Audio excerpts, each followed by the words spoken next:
What freaks? I came back.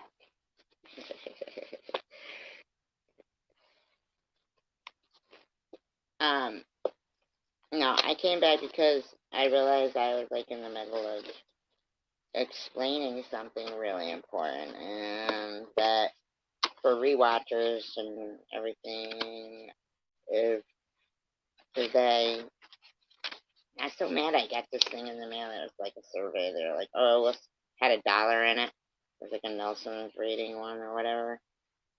They must have a lot of money if they just mail out dollars. So, like, what the heck?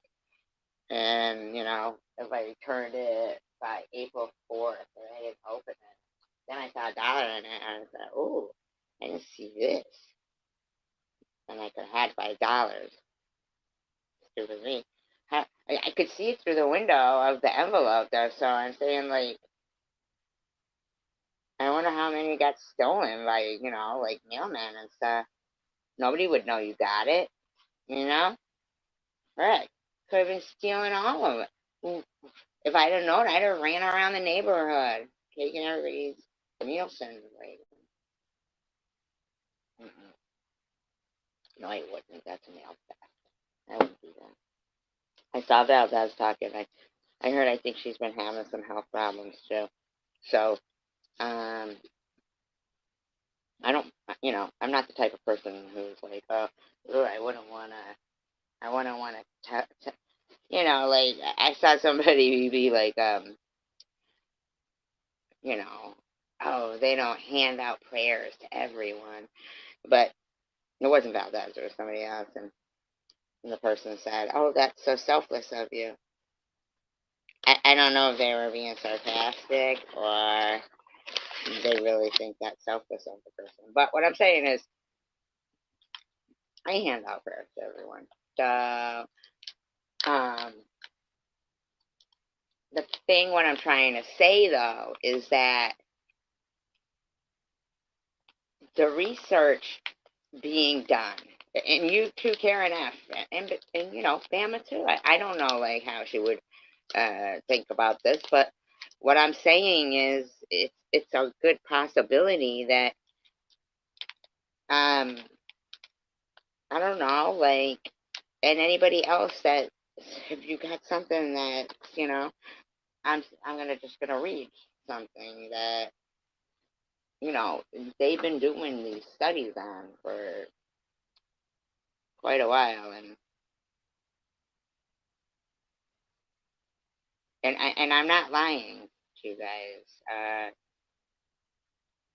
What I said is true. That you guys heard. I mean, you heard it.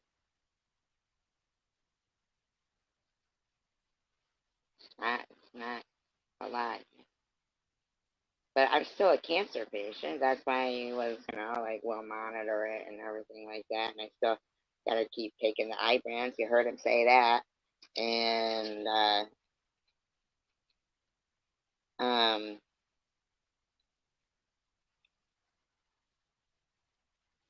get my blood work every month and stuff. So, you know, I mean, Izzy, I'm not stupid. I'm saying that you're pretty cruel, though, to be like, I don't think she understands what he means.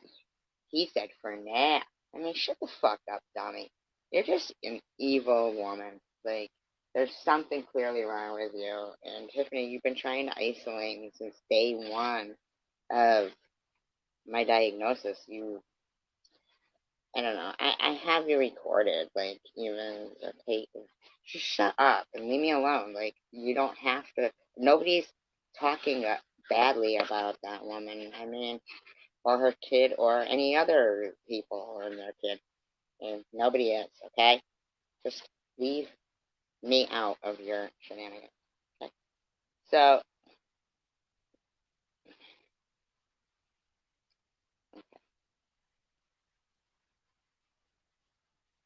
endocannabinoid signaling is necessary. It's a signaling system. Okay, so I got. I started to like use that one, but then it was like, wow, that's a. It was really I'd need a research assistant for that one. Hey, random person. I need a research assistant for that one. So the endocannabinoid system is a complex cell signaling system that helps regulate your body functions, including sleep and mood, among others. See, so it's not just about cancer. It's something inside our bodies. Like even if you don't smoke weed, you have an endocannabinoid system in your body, and it needs it. Not, I'm not telling you to smoke weed because you can. They've been working on like isolating, certain strains through different ways to target, specifically for certain things. So it really is. You could talk it over with your doctor, or well, it's not smoking, random. It's not smoking. It is not smoking.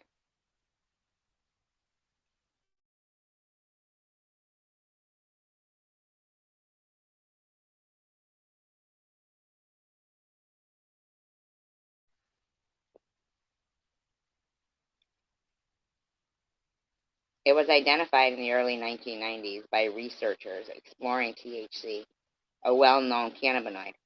Cannabinoids are compounds found in cannabis. Experts are still trying to fully understand the ECS, which is the endocannabinoid system. See, they had to call it that because they couldn't figure it out. They're like, oh wait a minute, what is this? Like, say you've got a, you know, say you got like a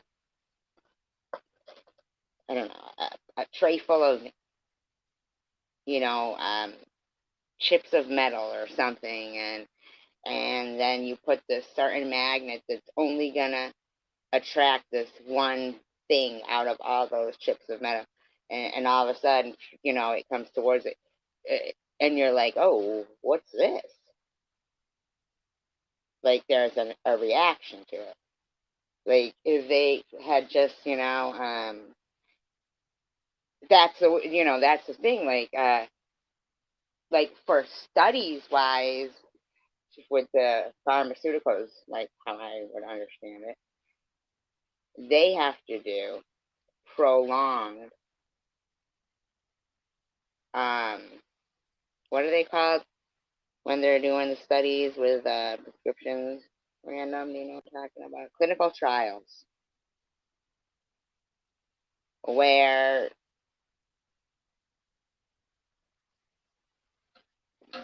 if you look at it the opposite way and it's something to do with something that's already in your body, and then you introduce something to it, and all of a sudden it's like boom, that wow goes right to it. That's what make would have made, in my opinion, whatever scientists, be like, whoa, we got something here. Well, no, the clinical trials for yeah, they need test subjects. Absolutely random. Yeah, you're right. Where this time it was like they probably were putting, I would say, cells and stuff in petri, and petri, like I would think it had to do in the lab where they were finding the inner workings of the body, which is even truly more amazing than, you know, having, you know, suicidal thoughts when taking a prescription for depression. That's pretty ridiculous. You know what I'm saying? It seems like if you do your research, like, because at this point, Big Pharma, in my opinion, is still monopolizing. But,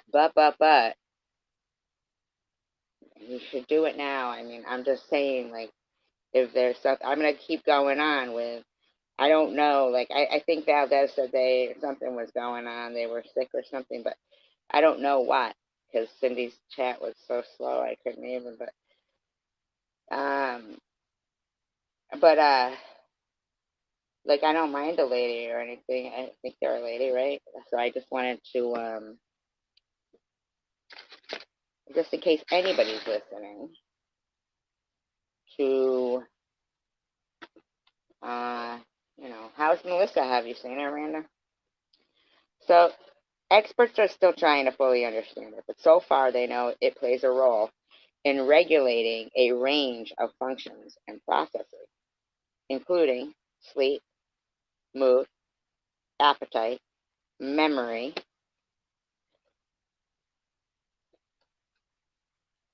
I think there's more to it than that too, but my cat keeps walking by and fucking me up. Uh, it involves three core components: endocannabinoids, receptors, and enzymes, which I really don't know. I mean, unless I had a research to look at all of it. Endocannabinoids, also called endo, endogenous, endogenous cannabinoids, are molecules made by your body. Isn't that incredible? Did you know that? Did you guys know that? Did you know that? Unbelievable.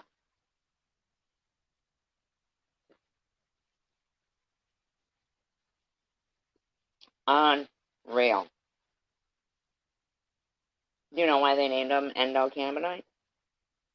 Because they are receptive to cannabis. They were amazed, in my opinion, when they saw, whoa, we got something in our body that is like spinning his head around, doing, when a cannabinoid is introduced to it. Like that's crazy to me. Now there's also opiate receptors too, which I'm not sure about that. I got to do more study on that because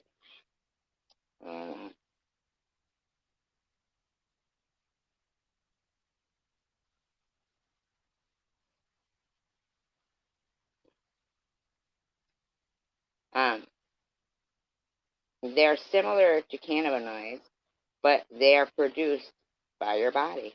Yeah, man, that just blows my mind. That blows my mind. For any rewatchers that watch this that maybe have not ever watched my channel, I want people to know. Thank you, Random. I want people to know, and I want you to believe me. Like I have no problem. I will actually ask for all of my. I want everything, the biopsy results, everything, because I know what they were. You know what I mean? But I probably had them, and but I've got a pile of papers here. But I'm just like, you know, no matter what you say to them freaks over there, they're try coming up with anything. They're idiots. That's how they. That's them. That's them. But I want to at least. They're the ones deterring, and if I let them, then they're deterring the whole pay it forward that Piss and Excellence did for me. Piss and Excellence is the one who told me basically in detail about the RSO oil, and swore by it like that's what to her saved her life allegedly, right? In her opinion, I have the same. I'm of that same thought. Hand to God, I am not telling people, oh, I'm just saying what my experience was. Yeah. Ooh, these people, like, I don't even think some of them even know, like, wrapping their head around the whole actual of reality. Like, I don't know what their life is like. It seems kind of shallow to me or something. But for the people who do care about life and do want to remain here and healthy I'm just reading this because, I don't know, just paying it forward, hopefully, to somebody else. Experts have identified two key endocannabinoids so far. See, that's how new and recent this is.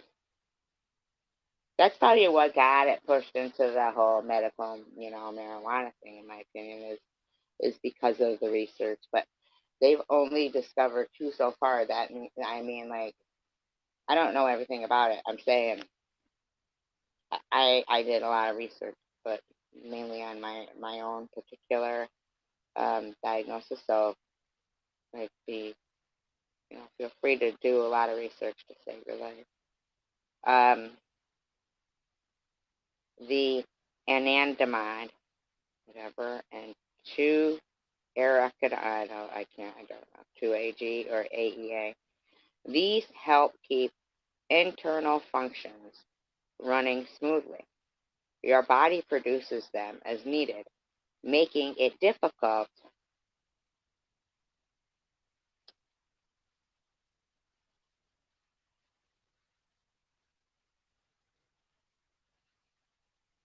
Well, yeah, I've always been a pot smoker, but this is not smoking pot.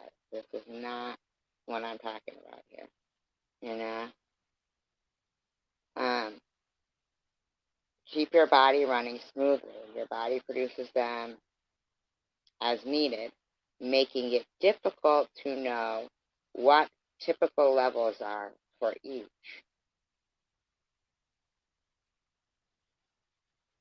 Ah, your body produces them as needed. Wow, like your body knows itself, like physician heal thyself almost, like your doctors in your body. Wow. These receptors are found throughout your body. Endocannabinoids bind to them in order to signal that the endocannabinoid system needs to take action.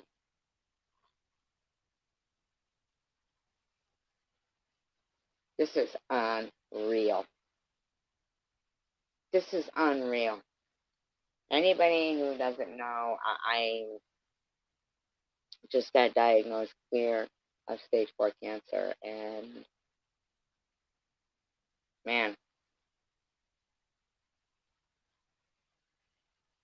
I didn't get to use the RSO oil in the full, but I'm sure maybe for others it's different. But I mean, what I'm saying is, thankfully, I guess I feel that, in my opinion, that and prayer and the other medications, um, help. Uh, so there's two main endocannabinoid receptors: CB1 receptors, which are mostly found in the central nervous system; CB2 receptors, which are mostly found in your peripheral nervous system, especially immune cells.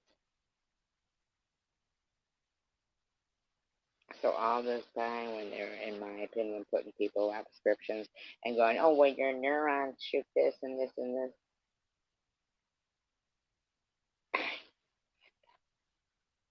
I know.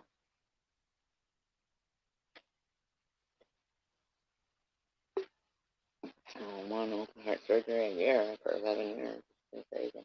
Pretty amazing. It is. Miracle. Um, Endocannabinoids combine to either receptor. The effects that result depend on where the receptor is located and which endocannabinoid it binds to. Okay. Okay. So you get these receptors.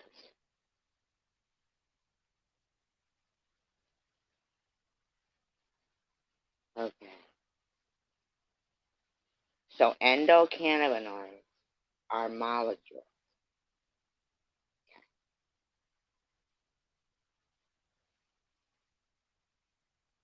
And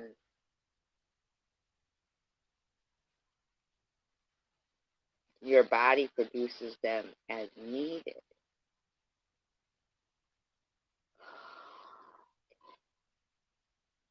Wow, this is amazing. So amazing right now. So amazing. Oh my God, this is so amazing. I hope rewatchers that watch this, I'll put it back out.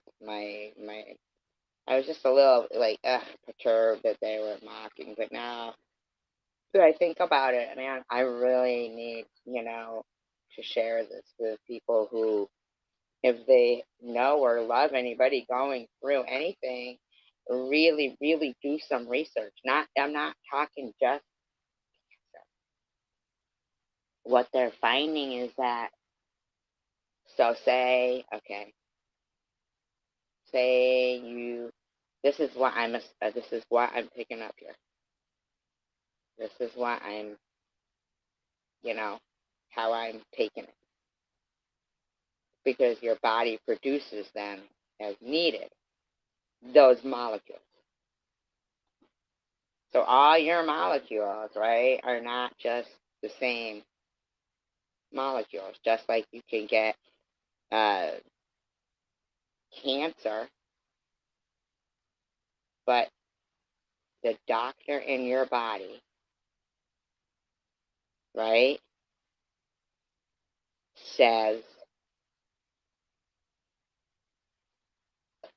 okay, um, we're getting like okay, something's going wrong up here, over here, right, over there, something's going wrong.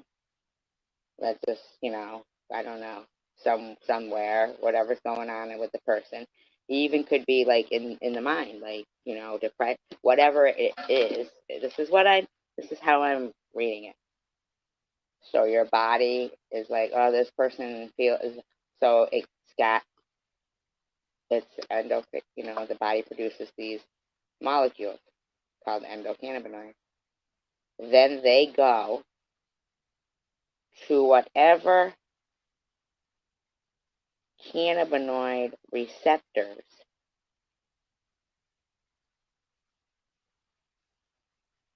that are, like sick, where the event is, cold blue in the body is taking effect. They go there, right? Says so it binds them. Endocannabinoids bind to the receptors that are found throughout your body in order to signal that the endocannabinoid system needs to take action. Wow. Okay. So you got to really listen. You got to really listen because I'm really like putting some real, breaking this down on how this is working. Like, and I need you to imagine it. Don't just listen. Imagine you're sick. Something happens. You become sick. You develop an illness. I'm not giving medical advice. I'm just fighting it as I'm reading it, like kind of interpreting it, how I'm reading it. So just picture your body. Let's use cancer, for example. Okay? You get cancer, and so all of a sudden, your body, physician, heal thyself, starts producing endocannabinoids, molecules, that are going to go, they're going to go to where there's a problem, okay? Because they're spread, they can bind to either receptor. The effects that result depend on where the receptor is located and which endocannabinoid binds to it. For example, Endocannabinoids might target CB1 receptors in a spinal nerve to relieve pain. Others might bind to a CB2 receptor in your immune cells to signal that your body is experiencing inflammation, a common sign of autoimmune disorders. Enzymes are responsible for breaking down endocannabinoids once they've carried out their function.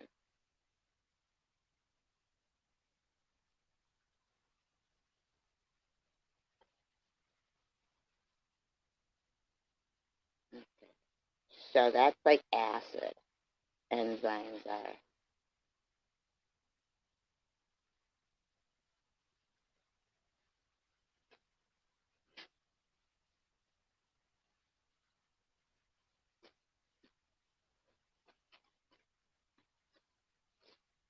So, okay, so we've got the endocannabinoids, this cat, in our system.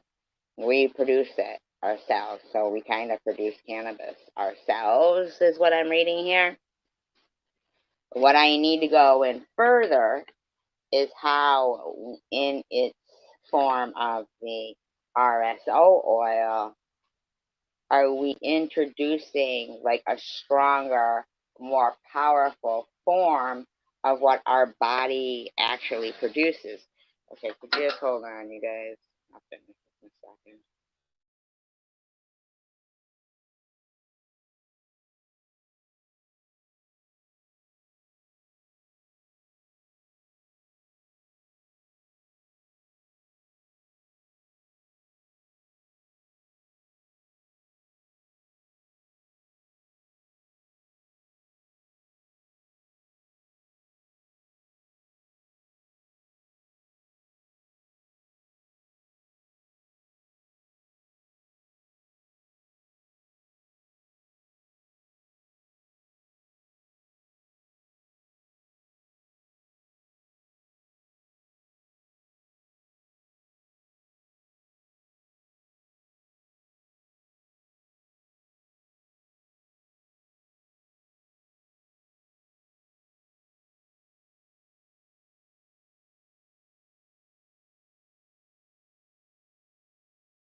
What do you mean with evolution? Like, as we go on, like, what's it called? Evolve. So, tetrahydrocannabinol.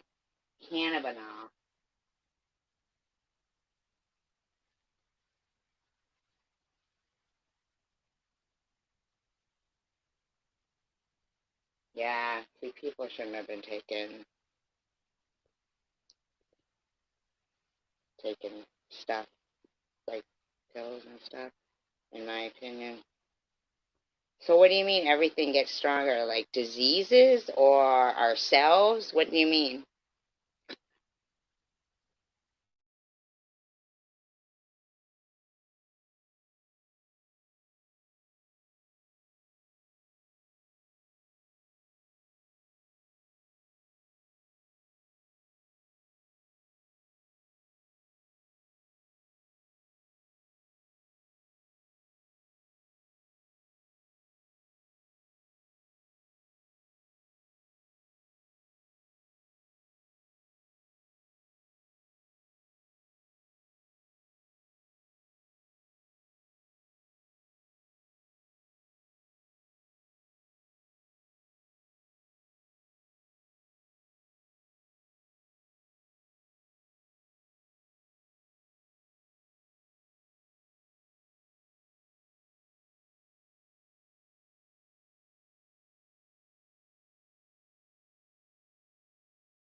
diseases, our body, the way we function, everything.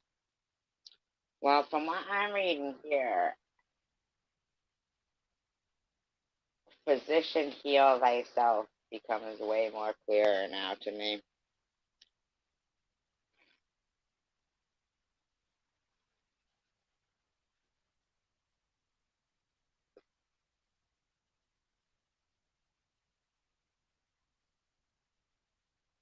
Good night, Random.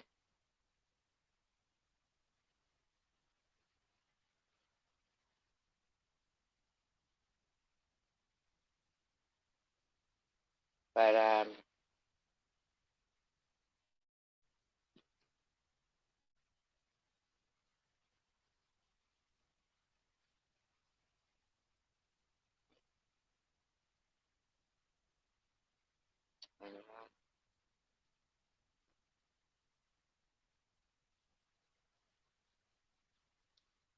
Ew, a little bit.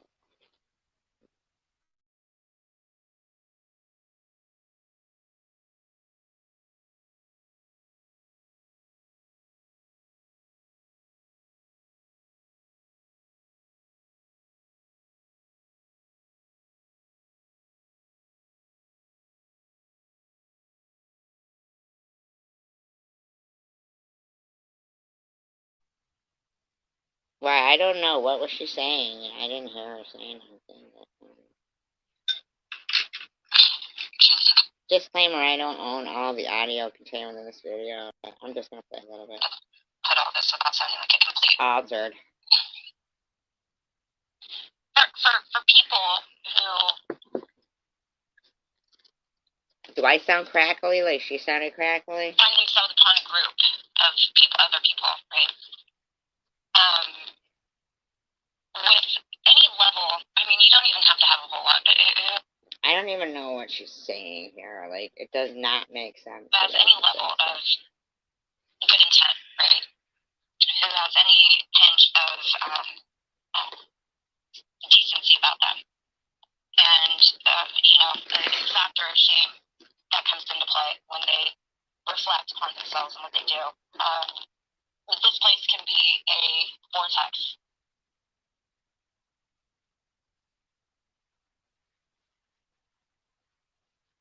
Who, Cindy or Tiff? Right, it can suck you in to these loops of... Oh my god, that was so gross how many times, this isn't Cindy. This isn't Cindy Infinity. Absolute total bullshit. It's like a tornado, right, that comes into your life. And again, it's a tornado that we have a choice to, we can either run down to the basement and avoid it, or we can, stand out there with our camera. Well, either way, you could die in it.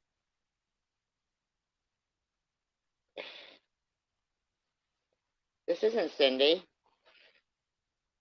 And try and film it, I suppose.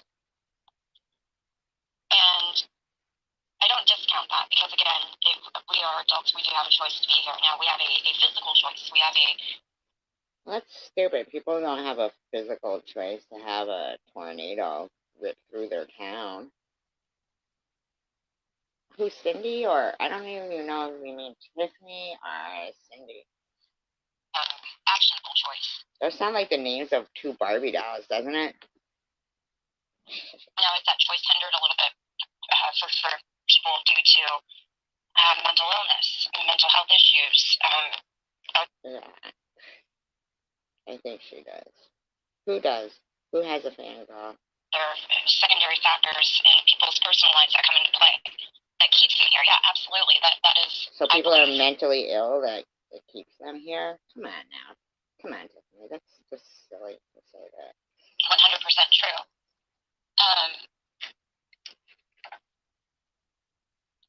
So as far as that choice being... well, does anybody even know what point she's making here? An easier choice to make for more healthy people. Yeah, I think that's the case. I think... For what? To do what? What's the choice? What is it?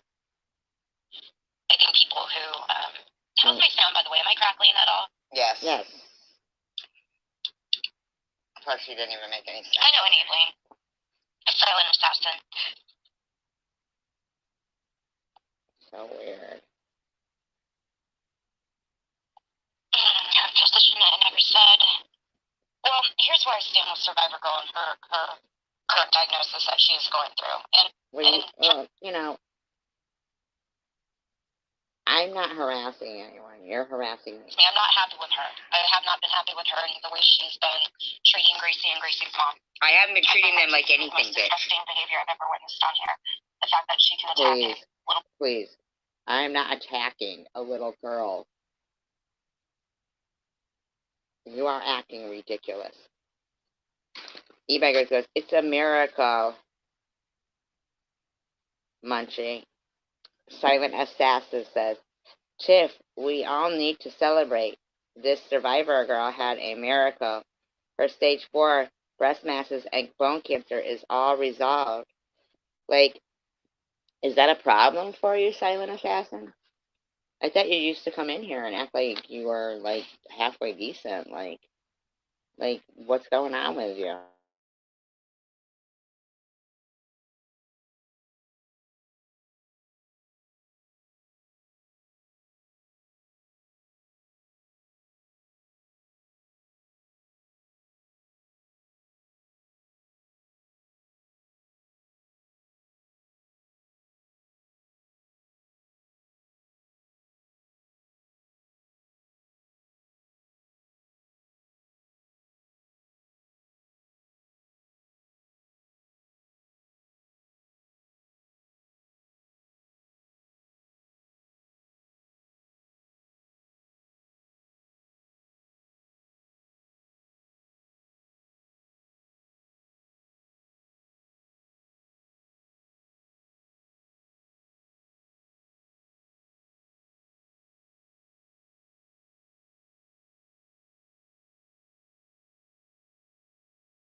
Oh, okay. You have no idea what I said yes to. That's funny. I'm sorry, my government phone keeps kicking me off. Like, so sorry. It's how it is. It's how it is. I saw what's her name? SB's fucking post. all snippy and shit. But every single live stream that she plays is mine. Great. Anyway,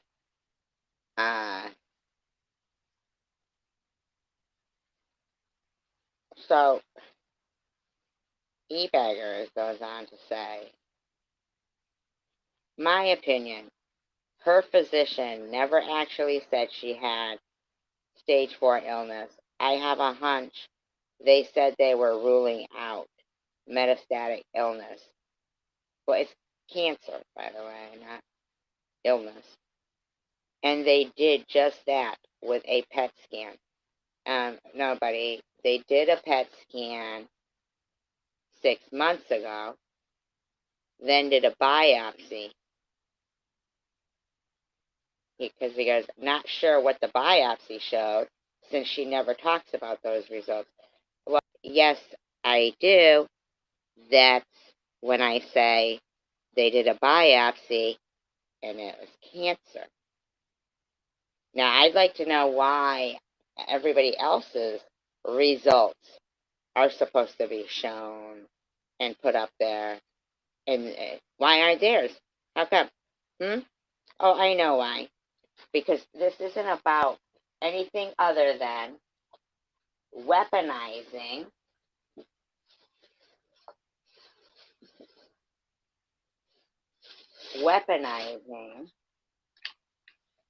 what you guys keep accusing me of, which I don't do and haven't done, and so that you could keep running with this shit slander that I'm scamming and faking, okay?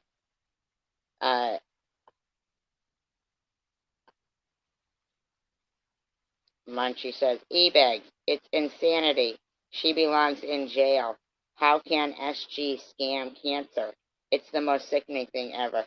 So, Hobag here thinks she's going to have a live stream saying, I'm harassing a little kid. And also have people in the chat slandering me like that, which they've been doing repeatedly. So, you can do whatever the fuck you want, dumbass. I mean, I don't care. Seriously, you act fucking ridiculous. Little girl with cancer and her mother, due to whatever fucked up reasons she has going on within herself, that she had to project those out onto me. I never attacked. Yeah, I got a fucked up reason within myself. What's your fucking fucked up reason within yourself, you weirdo? Especially when she knew how it felt to have people attack her when she was in her most vulnerable state and needed us to support her. A lot of us rallied around Survivor Girl during that time and many other times when she felt attacked. Can you believe that? The very people who were attacking me, she's giving accolades and credit to, acting like they're not still attacking me in her live stream.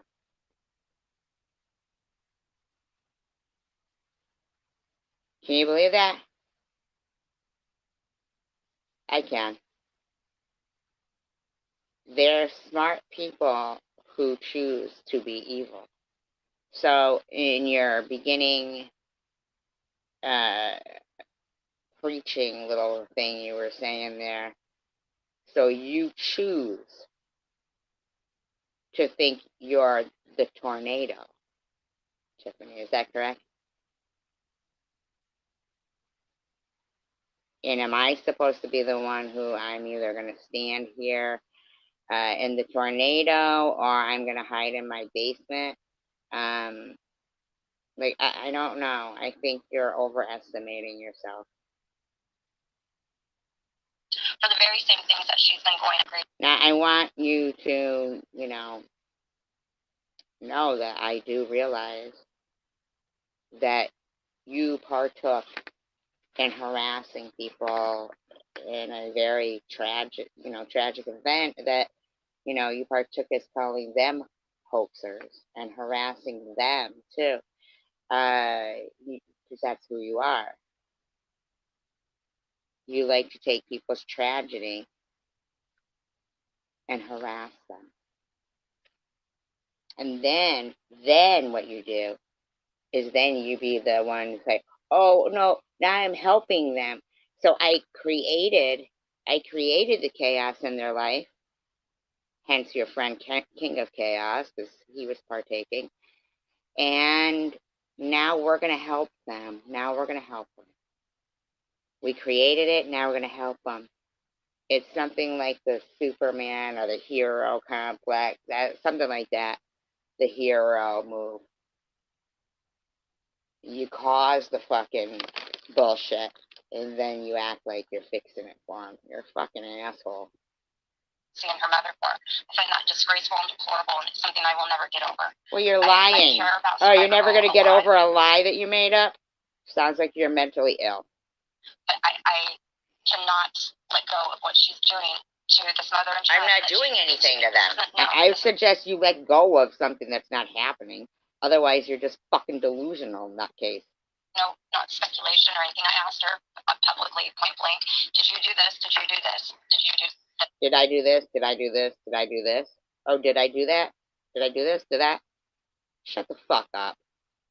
While your whole chat saying I fucking was scamming can't. Shut your fucking trap.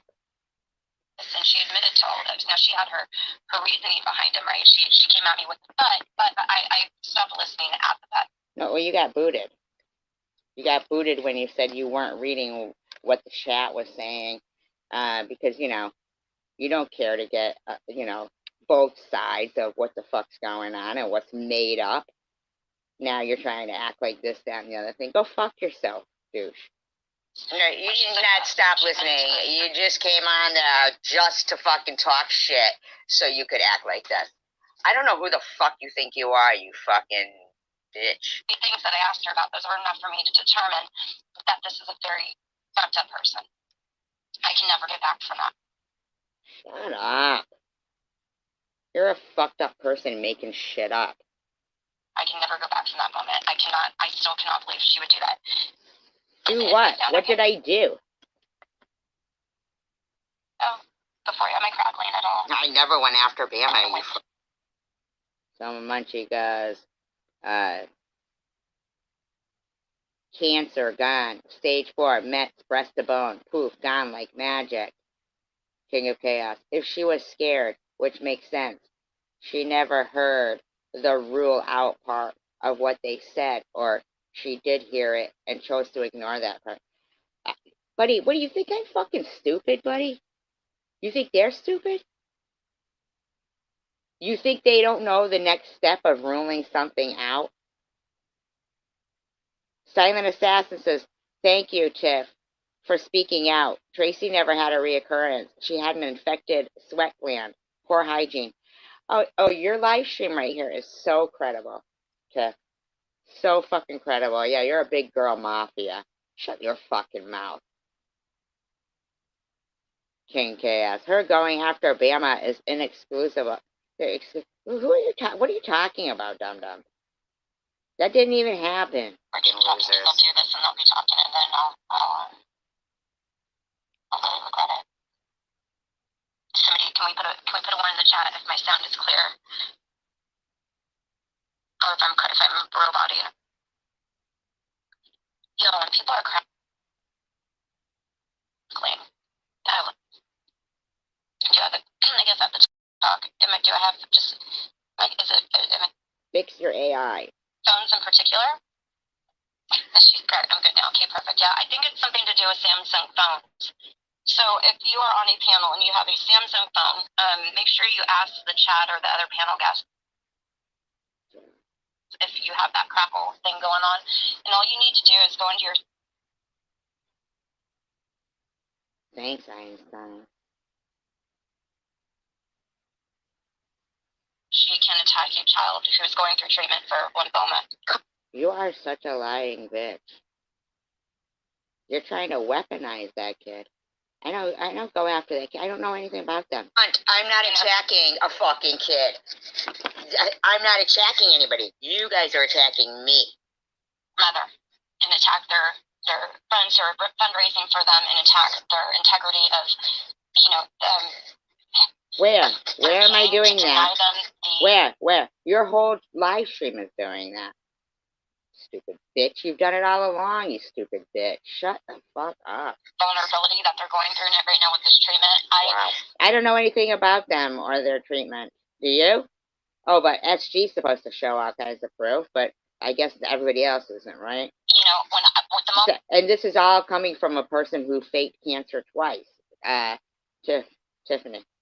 That I went on Tracy's panel and asked her to her face point blank, did you do these 3 things? What? And she admitted to them. She said, what were they? One of them, but I stopped listening after that point because no, you got booted. It didn't matter. There's no buts that could have excused what she had done. Fuck you. I didn't do anything. You said, did you say this? I said, I did say that, but no, I didn't do nothing, bitch.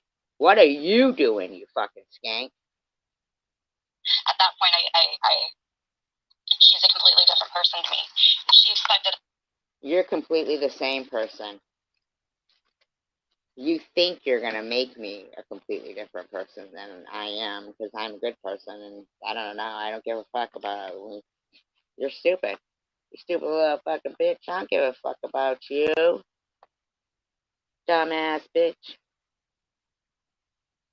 And a lot of people rallied around her while she was going through that same very problem.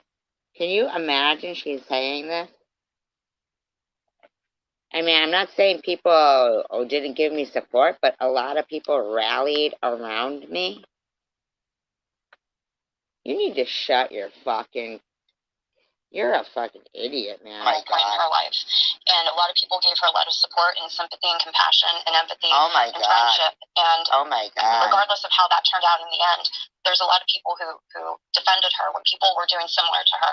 And wow.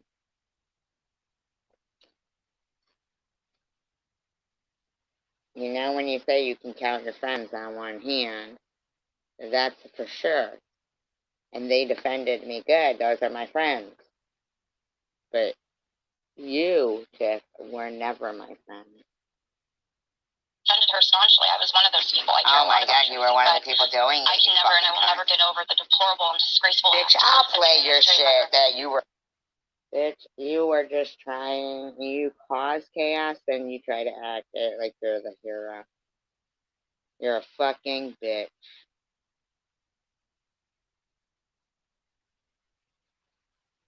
What you need to do is go into your settings, your audio settings. You don't even have to. Yeah.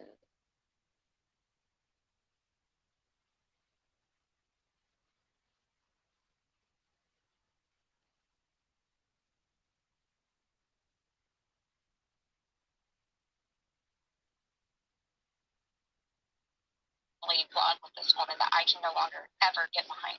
And when it comes to whatever's going on with her medically, I can tell you guys that she reached out to me months and months ago about her doctor finding these mets in her sternum and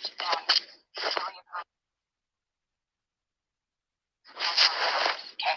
She called me months before she went public with it and talked to me about it. She was very scared about it. And I can say that I don't believe that it's humanly. This is a person who lied about cancer twice, but they're taking her word to confirm me. Like, give it a rest, bitch. Possible for a person to fake authentic fear. I don't feel that it's humanly possible for a person to fake the kind of fear that I heard in her voice when we spoke on the phone that day. Again, this was a while before she went public with any of this. She came to me and told me she was scared. I have never heard a person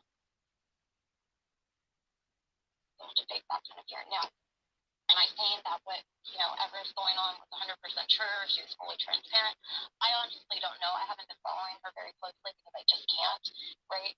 But I can say.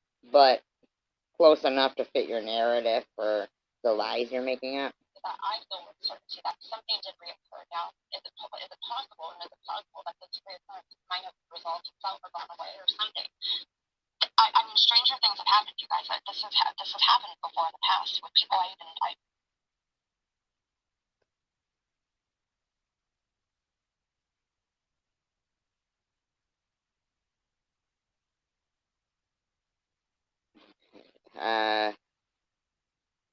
Silent Assassin. Wait, King of Chaos says, if you if you notice, she keeps saying, I was going through chemo and they are attacking me now. 3 years ago is not today. That's the issue. What the fuck are you talking about, buddy? You're sitting there and you guys are attacking me. Abex, exactly.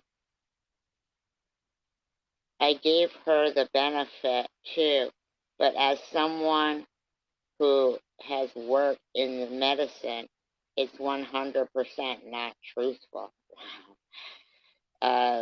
She has breast cancer years ago, and that's it. Silent Assassin, who I don't even know who the fuck this is, says, I have text screenshots of SG back in August 2023. It was an infected sweat gland. The sternum was an infection as well. She knew she was never diagnosed with cancer. King of Chaos, I know you did too, Munchie, and she ignores that you have said you believe her past illness as well. You fucking Munchie. But now the Mets has disappeared. King of Chaos. None of us are saying she didn't have cancer in 2019. I didn't have cancer in 2019. I'm saying I didn't have cancer in 2019.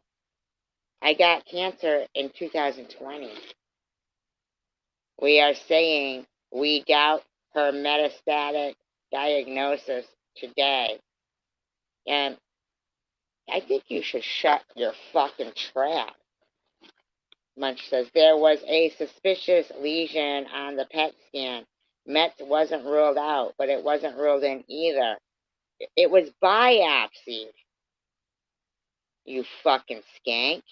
On second scan, it was ruled out. No, it wasn't seen at all. No activity, you stupid bitch. Go fuck yourself. You don't have to believe it. I don't care.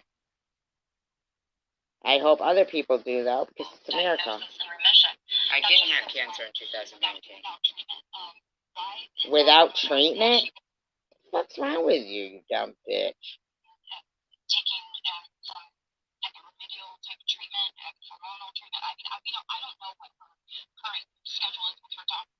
Then why the fuck are you lying about me trying to get people to treat me like I'm some kind of shit?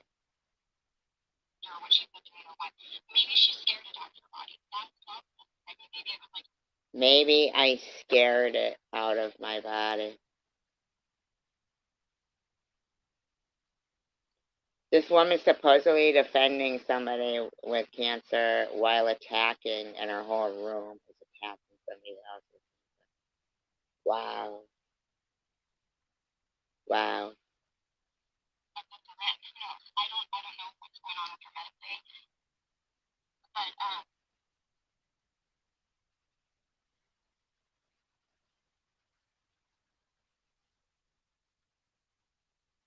Silent Assassin. Tick, it was a scare, but after testing, it was benign. See, you think that you're gonna accuse me of harassing someone with cancer while your room is saying all this shit, Tiffany? Go fuck yourself, fucking slanderous bitch.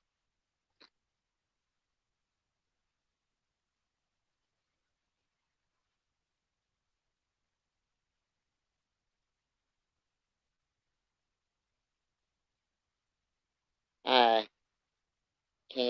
Amy, she wished on all of us, myself included. Out of here. I never did that. She said she doesn't believe my mother was killed by cancer. I never said that. She said, okay, like, who would make that up? Wow, you're a sick fuck. So Amy was in there?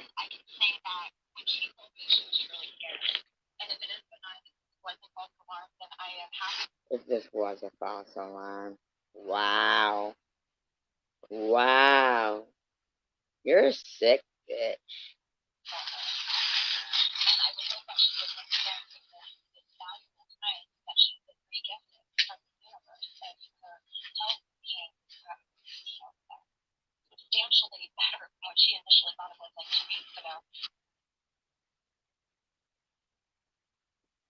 Wow. And reassess the way she's treating this mother and her 15-year-old. I'm not doing anything to anybody, bitch. Done anything to them. You guys are the only ones who keep talking. I'll tell you what, though, your whole chat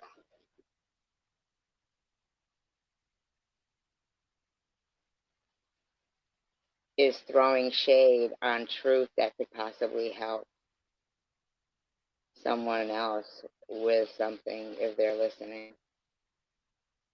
You are allowing somebody who maybe if they were,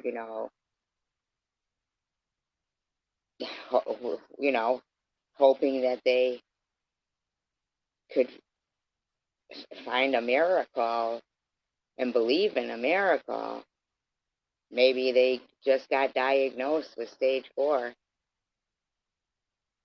Mets. And they're no longer, so I was like, well, and then I was like, but what about a vasectomy? Well, you can't even take its bone, like, well, once, okay?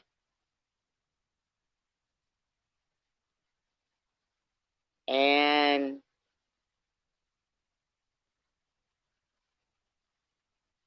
even my sister, because my sister was on the conference call, when, I went and he was, I at first put me on the Ibrance because, I was like,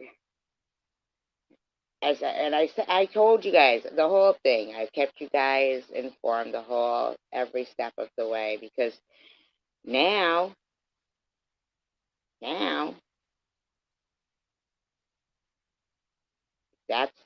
I have a purpose. Like, now I have a purpose. Like, now I know why I'm here. It was to continue to not let these people deter me from telling people that there is hope. There is hope. If you know somebody that maybe you don't love them, maybe you just like them, or maybe there's somebody in the store that you see and they start talking to you about, tell them this story because I truly and the thing is like I even like go as far as to be where I like to like beauty is in the eye of the beholder. Everything is as we see it. Okay, we see it ourselves, just ourselves. Like everybody doesn't see everything the same. That's why when they do those, things where somebody will say what happened in this particular incident and ask 10 people and they'll all have different views of it, right?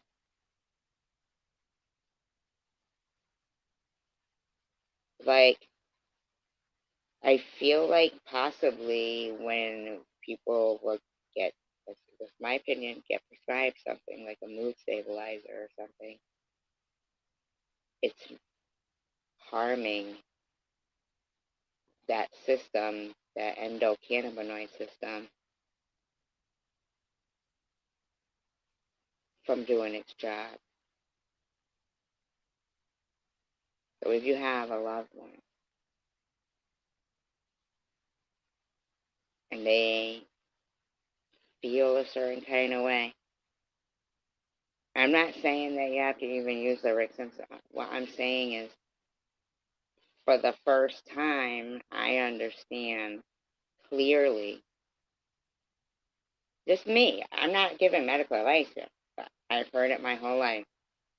Physician, heal thyself, right? I've heard it, read it, whatever, right? For the first time, I understand that clearly now.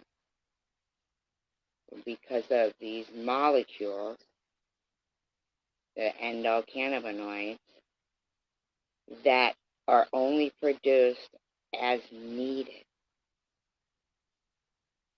Isn't that amazing? That's a God right there. So I really kind of wish that I wouldn't have trudged off the whole theory of the RSO stuff, okay? In the beginning, the first time around, because it was so disappointing. After, 6 months of surgery, and then, I'm saying surgery, 6 months of surgery. Sorry about that. That'd be terrible, wouldn't it? 6 months of chemo, surgery, radiation, and to have it come back. I mean, and then when they go stage 4, but then you hear that Mets, and then when it was to explain to me the whole, well, the thing is it gets that one little tiny cell of cancer that. Now our cell. I wish I had somebody who would answer me right now. Are cells and molecules the same thing, or are molecules what make up cells? Or are they two different things? I wish somebody would answer me. There's 25 people here at 3:30. I don't know why somebody can't, obviously the topic is interesting. You know, so it would make sense that a lot of the people that to be mean for entertainment would try to get rid of somebody who isn't. Okay? So when you hear bad things about people, confirm them yourself. Then what you're going to have to think to yourself is, if I talk to this person, nobody else will be my friend. So you got to think. I mean, I guess I could think, okay, well, 26 people are still sitting here watching, and it'll get, listening, blah, blah, blah, right? Right? I could, make it, like I said, it's all how I see it. Well, at least they're listening, right? Like, blah, blah, blah, back in the day on radio. But it sucks that those people, I have to do that. I have to do that to justify that. I know there's probably some of my friends watching that have adapted the mindset that they'd rather be accepted by people who aren't really their friends, to go to chats that are probably pretty dull and boring and stuff anyway. Just to not openly be associated with somebody who's, I don't know. I wouldn't mind meeting me. I'm not a bad person at all. So, and yes, I did get a great report, man. So I'm not lying. I don't lie. I'm sorry. But it makes sense that a bunch of people who think everybody is so stupid that they can. Now, I'm seeing confirmation that a lot of people are petrified of them. And I get it. They'll go after your livelihood. They'll go after this. They'll go after that. They'll go after a woman's GoFundMe or credibility from the day she was, that woman who sat there saying, we all supported her, is the one who did it. It's the most ridiculous, pathetic thing I've ever heard in my life. And it's still hurtful, very hurtful. But it's like to realize that these people they must pretend to be smart because they're pretty stupid, or they're just I don't know, maybe, you know. We're not going to leave that there.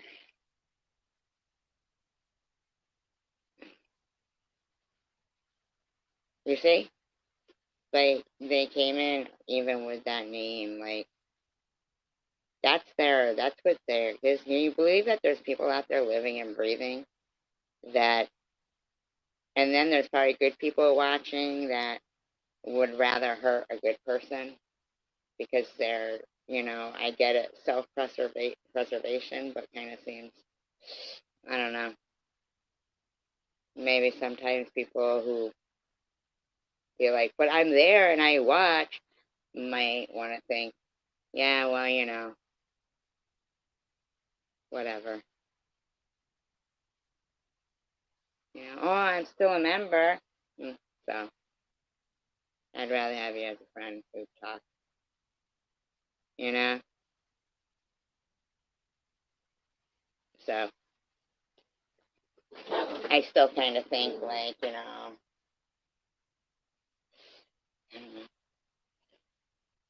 know what I'm saying?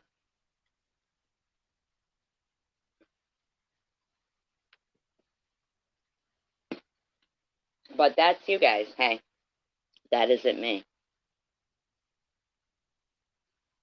I'd probably still defend somebody who has never defended me or even been kind or speak to me nice or whatever, or a stranger.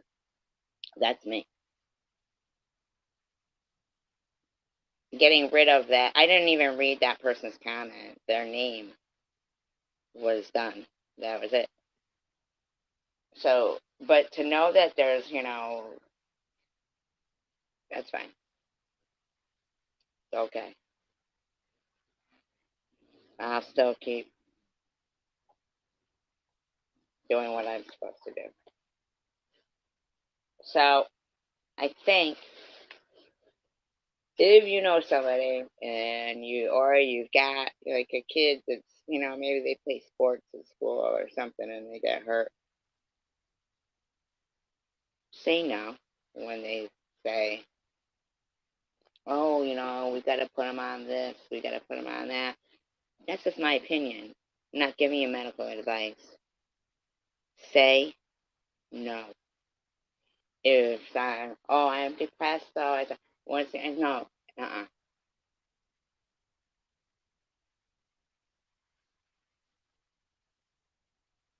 People have got to stop labeling.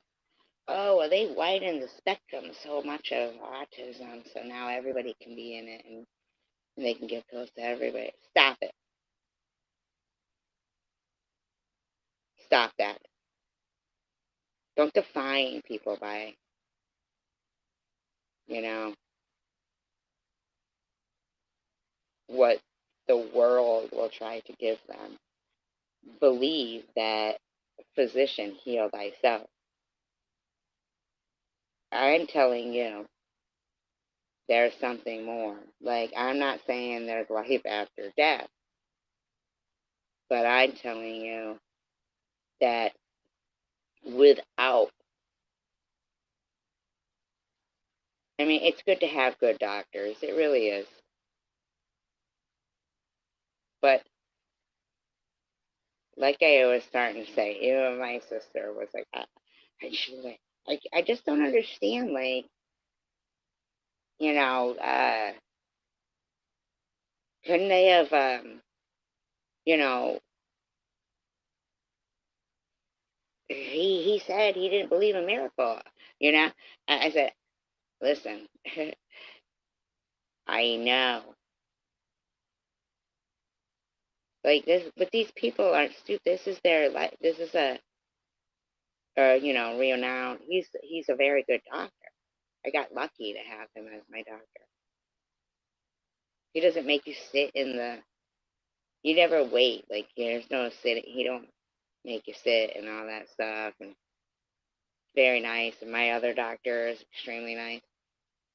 And yes, he did know I was recording him. Absolutely.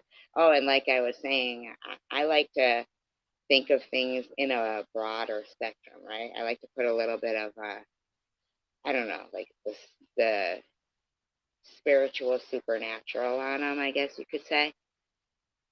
So I don't know if you guys know about the art of racing in the rain. Sorry, Ayrton Senna, I should say. Um, but the fact that both my doctors knew who he is was so comforting to me. Like a sign, you know? Like a sign. Hey, little devil, hi. Thank you. Like a sign.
Last time.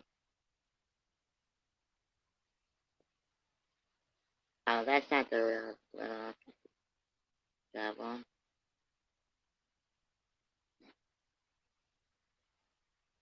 That can't be the real one, is it? I'll check, I guess. I don't know. Of course it is.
That's gross. Yeah, you're done. Wow, did you see that? Like how they did that too? That is so manipulative of whoever that was to, hey, SG, I always believed you. And using another person who had cancer to come in as to, ain't that some shit? Ain't that some shit? I'm just gonna put it up just so in case Lou sees it, she can see what they were fucking trying to do.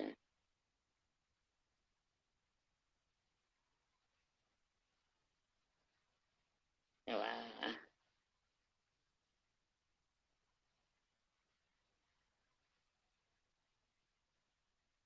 Yeah, that does it. You sound like Miss Passion more than anything. Yeah.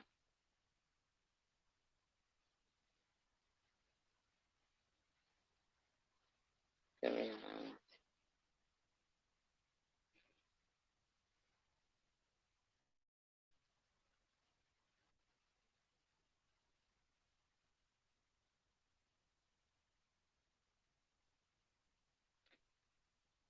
Ayrton Senna did not have to die. This came to me in a flash as I lay, whimpering in pain, in the back seat of Denny's car on the way to the animal hospital that night. It came to me on the Grand Prix circuit of the town of Imola. In the Tamburello corner, Senna did not have to die. He could have walked away Saturday, the day before the race. Senna's friend and protege, Rubens Barrichello, was seriously injured in an accident. Another driver, Roland Ratzenberger, was killed during a practice session. Senna was very upset about the safety conditions of the track. He spent Sunday race morning assembling the other drivers to form a new driver safety group. Senna was elected to be the head of the group. People say that he was so ambivalent about that race, the San Marino Grand Prix, that he thought seriously of retiring as a driver on Sunday morning. He almost quit. He almost walked away. But he didn't walk away. He raced. That fateful first day of May in 1994. And when his car failed to turn in at the fabled Tamburello corner, a corner known for its excessive danger and speed, his car left the track at nearly 190 miles per hour and struck a concrete barrier. He was killed instantaneously by a piece of suspension that penetrated his helmet. See, I don't know if I really, yeah, because I'm telling you that his head moved very slightly. It was, it was live, and it seemed like forever for the emergency vehicles. And, I'll tell you. Or he died in a helicopter on the way to the hospital, or he died on the track after they pulled him out of the wreckage. Enigmatic is Ayrton Senna in death as well as in life. To this day, there is still great controversy over his death. Onboard camera footage mysteriously disappeared. Accounts of his death differed. The politics of the Fédération Internationale came into play. It is true that in Italy, if a driver dies while on the track, the death is investigated immediately and the race is stopped. It is true that if a race were to be stopped in such a way, millions of dollars would be lost by the FIA, its sponsors, the track, television revenue, and so forth. Commerce would be affected. Whereas if that same driver were to die in a helicopter, for instance, en route to the hospital, the race could continue. It is also true that the first man to reach Senna after that moment, Sidney Watkins, said, "We lifted him from the cockpit and laid him on the ground. As we did, he sighed." Now this is the reason why I got my tattoo, and me and my daughter got tattoos on the same day, like on her 16th birthday. And I got, a Senna, also a hummingbird. And man, I just really love that tattoo. I just do, because, the reason, like, I just know he's like, I don't know why. I'm not a racing fan. Like, I've never been a racing fan. My daughter's not a racing fan, but when I was telling her this story, this is before, the tattoo or whatever, but I was telling her about what happened when I was watching that race. Now, I'd never read this book, and I didn't know what the book was, about or anything. But I said to her, I go, "Rachel," I said, "you know me." I said, "I'm not a real religious person at that point, then, but I meant like, religious as in being, a specific." I said, "In fact, I'd say I'm agnostic," is what I said to her. I go, "But I swear to you, on that day, I witnessed this man soul leave this earth. Not in like a visual. Oh my God, my cat Tucker is going to drive me crazy. He's a little bastard. He really is a little bastard. Tucker is a bastard. He doesn't know who his father is. But I said that to her. I said, I swear to you, I'm not like, like a mist or nothing like that. I'm just saying, I knew that the atmosphere of the world changed. I didn't know who he was. He was only alive to me in life, to me, for 11.20 seconds. But tell you what, he hit that wall, and I got the air knocked right out of me, and I don't know why. That's how I felt. Like the air just knocked right out of me. And like breathless, and the air was thinner, and the air changed. But I didn't know who he was. For years, I called him Eric Casena. I didn't know. I just didn't know who he was. I didn't watch, but I knew something was different. So then here's my daughter. She got this book, and she was like 13, and she just kept reading it over and over. I mean, she kept reading the book, The Art of Racing in the Rain. It had a dog on the cover.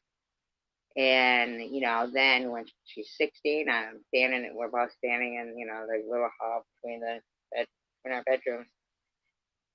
And I tell her that. I go, "Rachel, you know me, I'm not a religious person. In fact, I'm agnostic. I swear to you, on that day, I witnessed this man soul leave this earth." And she said, "Mom, I've heard that same exact thing about that same exact guy." And she got the book, she turned to this chapter, and he said, "As we did, he sighed. And although I am totally agnostic, I felt his soul departed at that moment." I'm telling you. He means the cockpit of the car. And later on, I'm telling you, the atmosphere of the world changed. What is the real truth regarding the death of Ayrton Senna, who was only 34 years old? I know the truth, and I will let you know now. He was admired, loved, cheered, honored, respected, in life as well as in death. A great man he is, a great man he was, a great man he will be. He died that day because his body had served its purpose. His soul had done what it came to do, learned what it came to learn, and then was free to leave. And I knew, as Denny sped me toward the doctor who would fix me, that if I had already accomplished what I set out to do here on earth, if I had already learned what I was meant to learn, I would have left the curb 1 second later than I had, and I would have been killed instantly by that car. But I was not killed because I was not finished. I still had work to do. Thank you. Thank you. I get that. It would make sense that mean people would want to try to really, really make people like shun a person who,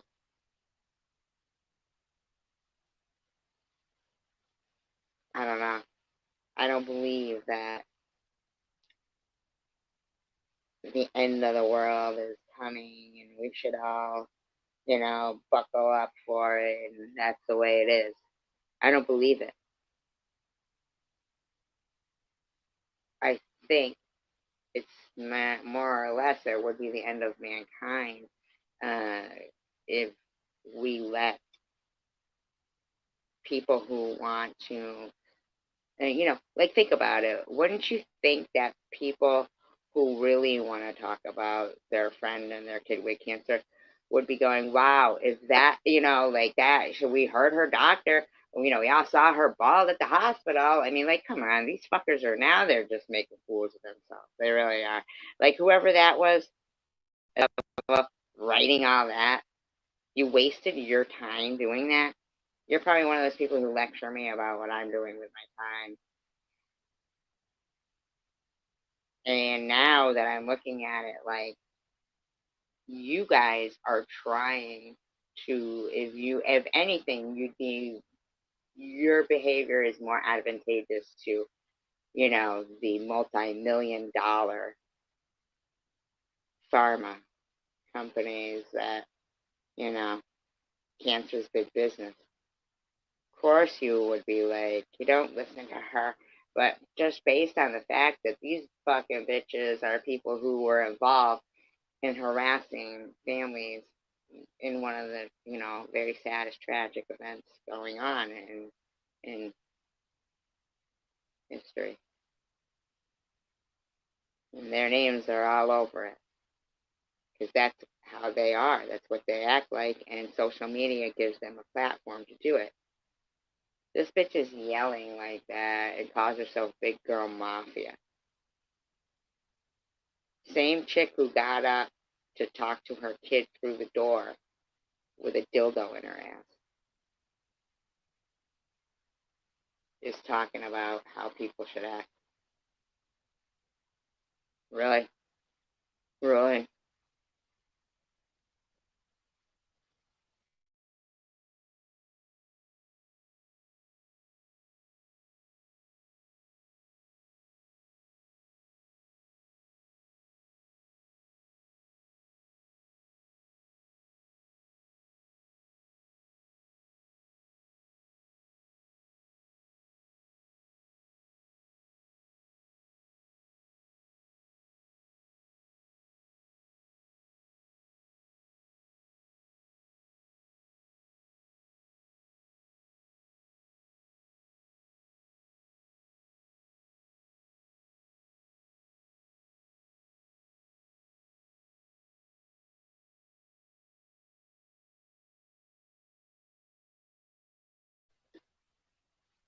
It's kind of sad though, because the whole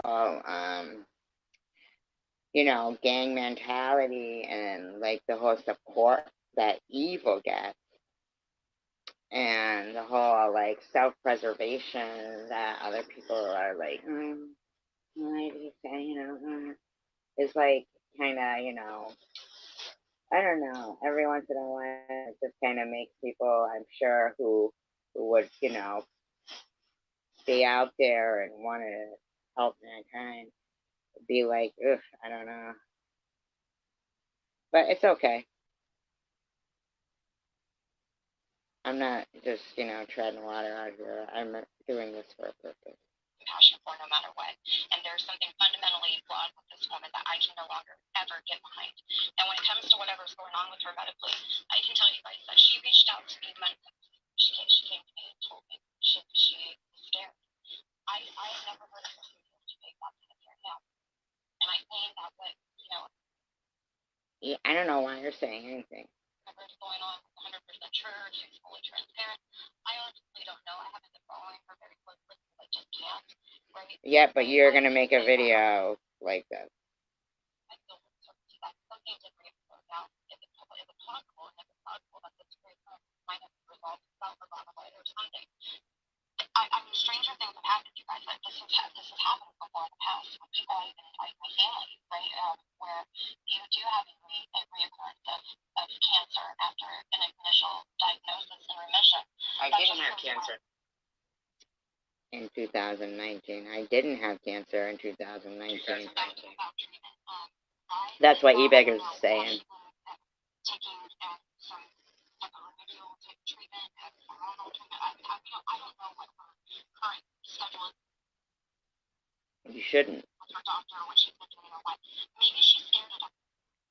Oh yeah, that's where I stopped, where she said she's scared of it.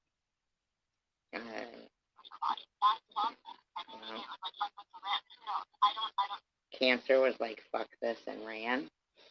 Maybe that's how you should be then. See? Maybe that's how you should be.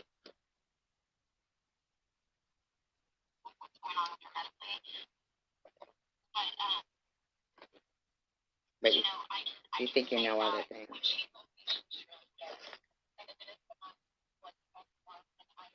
A false alarm?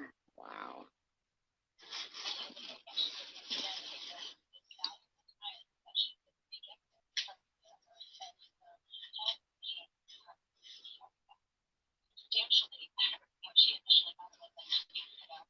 Like I didn't watch.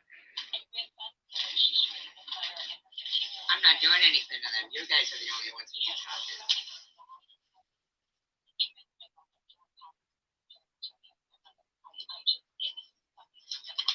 You guys are just... They're the ones doing it, but they're doing it to people who want to believe that there's hope for their loved ones and themselves. I don't know. Oh yeah, I do know the fear, but I don't know anything about them. I really don't. No, how dare you? How dare you accuse me?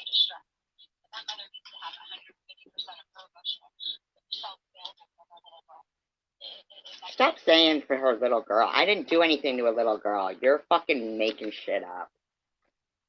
Get your narrative. That didn't even happen, man. It didn't even happen.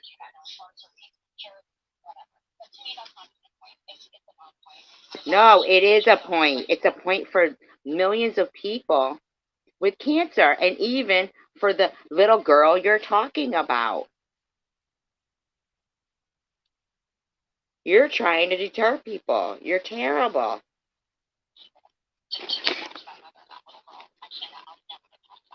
Do what? I demanded people to support. You're an idiot. You are an idiot.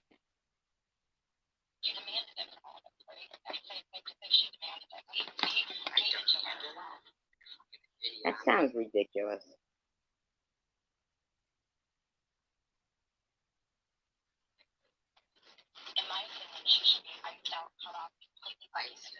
I should be iced out. Iced out. Gee, oh, is that any different than what you did the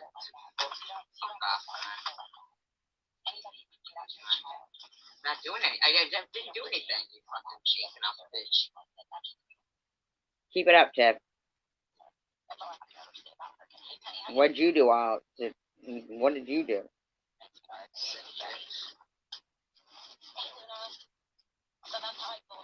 Now you like Luna? Wow. Sick.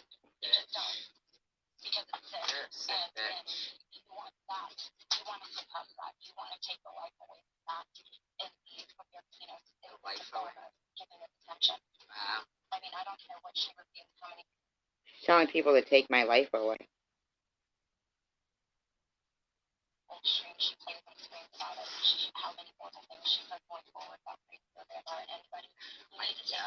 I never say anything. I just, I mean,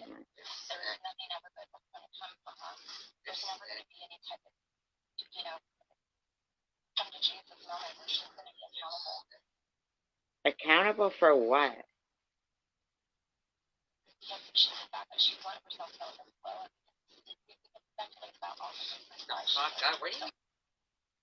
Fucking nasty.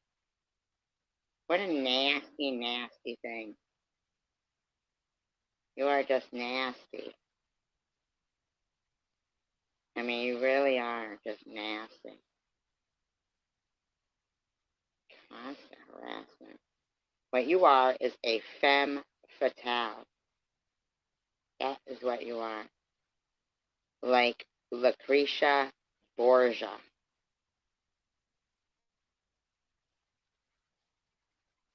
That's what you're like. She was an Italian noblewoman of the House of Borgia, who was the illegitimate daughter of Pope Alexander VI. Isn't that so, like, strange how they could have, illegitimate kids, the Pope? She reigned as governor of Spoleta, a position usually held by cardinals. What the fuck?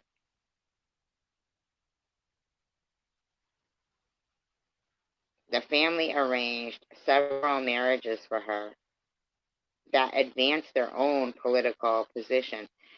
So, what they would do is they'd arrange the marriage for her.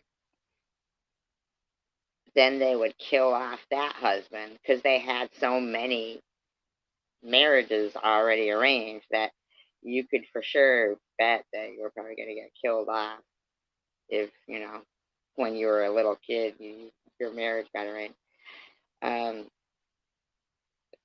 For their own political position, including Giovanni Sforza, can't say it, Lord of Pesaro, and now see, the thing is with that too, like that word Lord, it's mentioned a lot in the Bible. I mean, like people were lords of the manor, lords of, you know what I'm saying? So Lord of Pesaro, he was Count of Cantico, Alfonso of Aragon, Duke of Prince of Salerno, and Alfonso. Oh, these are all the ones.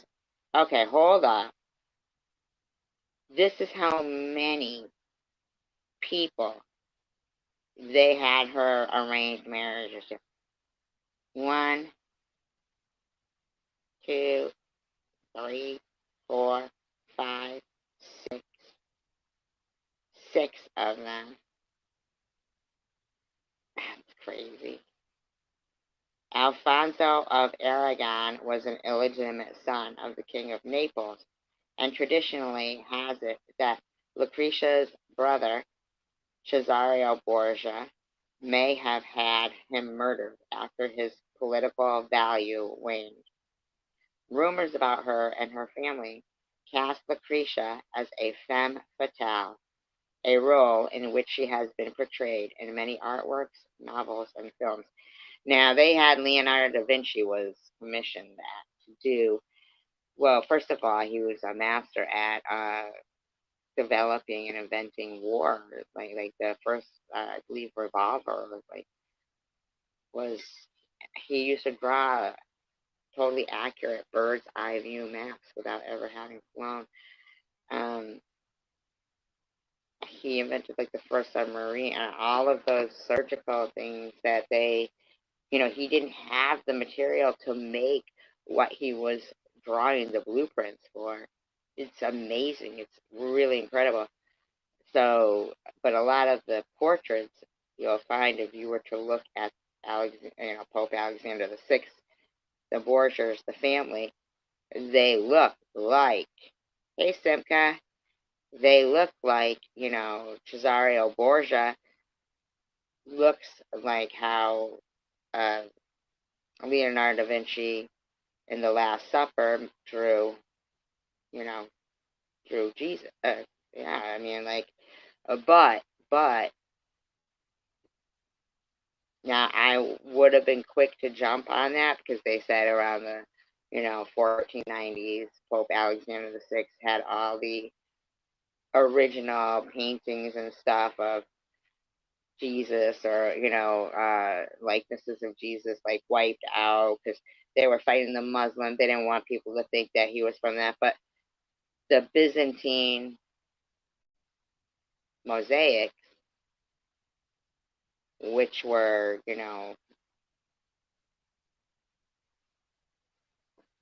hundreds of years before, like they were,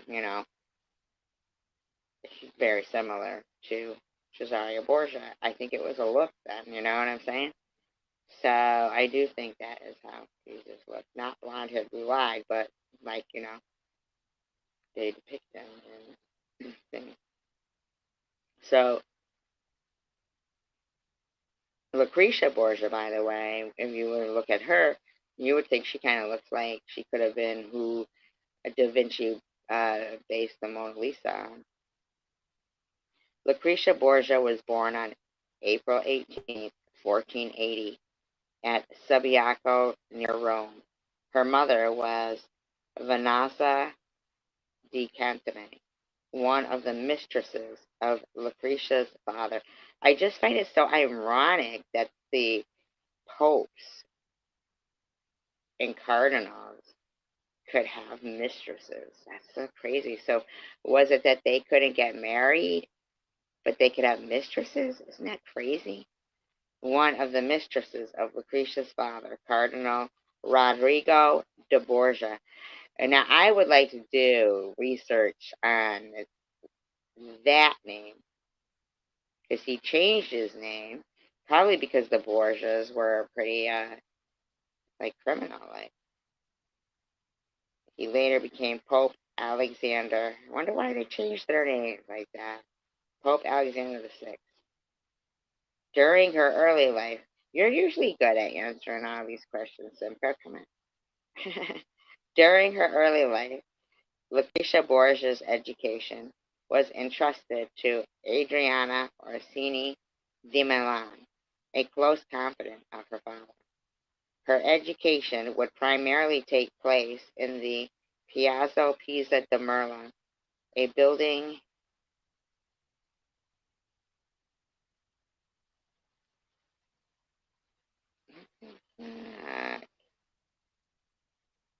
whatever, in Italy.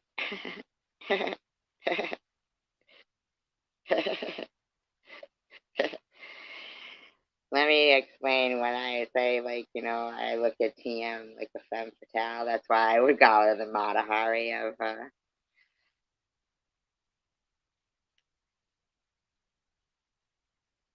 Well, yeah, I'm just like talking about femme fatales, really. How, TM is like the Mata Hari of the chosen one community. I don't know anybody who could have multiple liaisons with, men publicly online, in my opinion, and break their heart. Smash them. Like, she's a man eater, you know? She is. She's a man eater. Like, she is beautiful. Beautiful woman, smart, and every time somebody who's the next one is like, she's gonna get you, you know? So a femme fatale is a fatal woman. sometimes called a man-eater or vamp, is a stock character of a mysterious, beautiful, and seductive woman. No, but I'm sure to some people, you know, I mean, I don't know if they're filters or not. I really don't know. I really don't know what people use or do, but she's a mean person. She's not beautiful inside. No.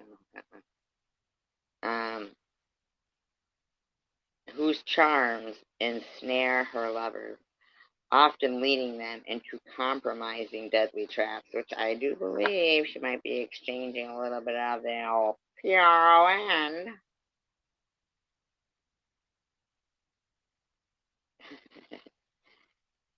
She is the archetype of literature and art.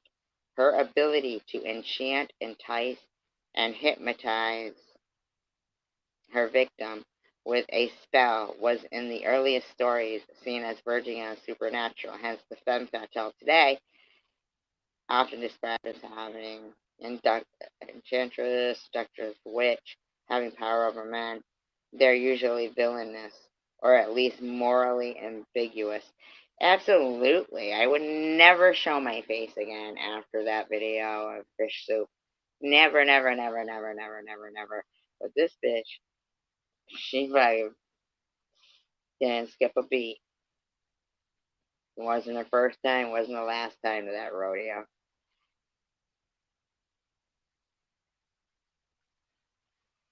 This term originates from the French phrase femme fatale, which means deadly woman or lethal woman. A femme fatale tries to achieve her hidden purpose by using her feminine wiles, such as beauty, charm, or sexual allure. In some cases, she uses lies or coercion rather than charm. She may also make use of some subduing weapons, such as sleeping gas. I believe, like before the internet was a modern analog of man. So she might also imply that she is a victim caught in a situation from which she can't escape. Yes, she has done that. Anyway, let's go back to. Okay, so here I found where I left off about Lucretia Borgia. The Piazza di Merlo, a building adjacent to her father's residence. Unlike most educated women of her time, for whom convents were the primary source of knowledge, her education came from within the sphere of intellectuals and the court and close relatives. See, to me, I think that whole Vatican and Holy Roman Empire, Roman Catholics and stuff, they just were like all nepotism, you know? Oh, here, you can have the. I mean, like, they had her married off to 6 different guys that were, going to advance them politically. And then, they died.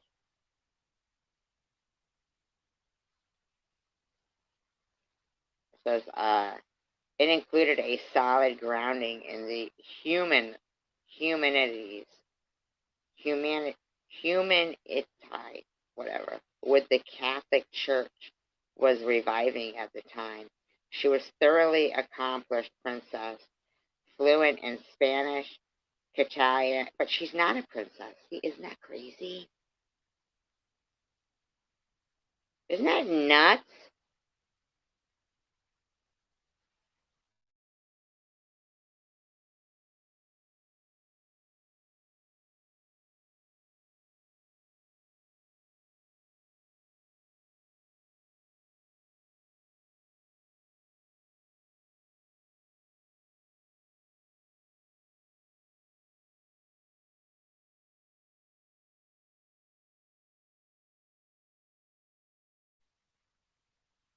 So, who came up with the term bastard child? I don't get this. Her father isn't even a king.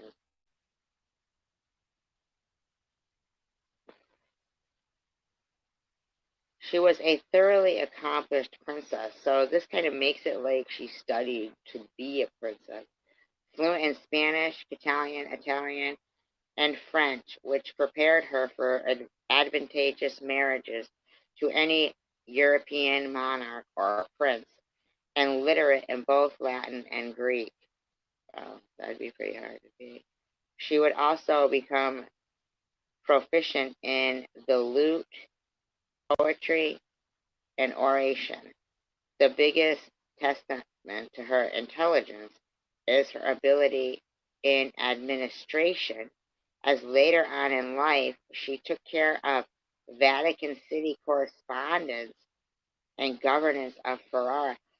They had Vatican City in the 1490s? Did they really? Wow.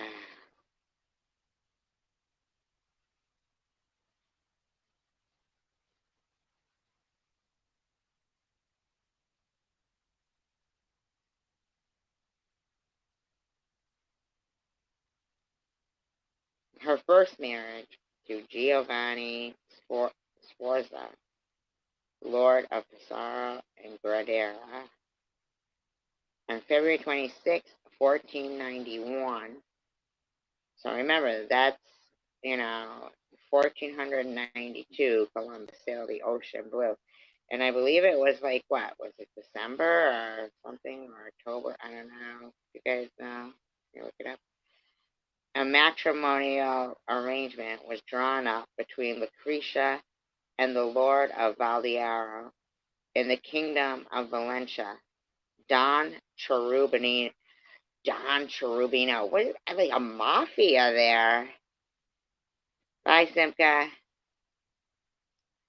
Joan de Centelles, which was annulled less than 2 months later in favor of a new contract engaging Lucretia to Don Gaspare Aversa. Count, what does Don mean?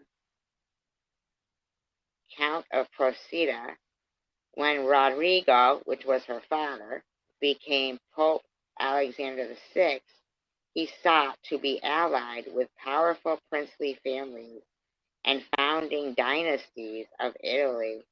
They were, see? Nepotism.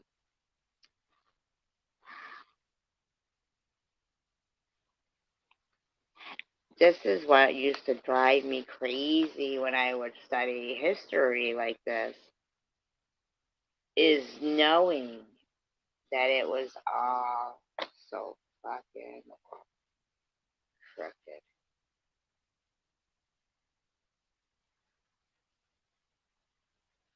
It was all terrible. Arranged for her marriage. Okay, so then the Pope, Rodrigo, Pope Alexander VI, he sought to be allied with powerful princely families. Okay, so he therefore called off Lucretia's previous engagements and arranged for her to marry Giovanni Sforza, a member of the House of Sforza, who was Lord of Pesaro and titled Count of Catagnola. Giovanni was an illegitimate son. Now, I just don't understand. So, if a baby if they're illegitimate, can't be right. They're a bastard, right? But if they get baptized, does that mean that they're not a bastard anymore? Is that what that means? I don't understand. Uh, so maybe what they were doing, so the whole baptism thing, well, I don't know. I mean, no. But if they turned it to fit their own narrative, then I'm going to say, going, oh, and these women are like, oh, I can't have an illegitimate baby. I can't be your 100th mistress and give you another illegitimate kid. And they were like, well, you'll do what I tell you. and I'll throw some water on its head, and then we'll say, so it's the father of, you know,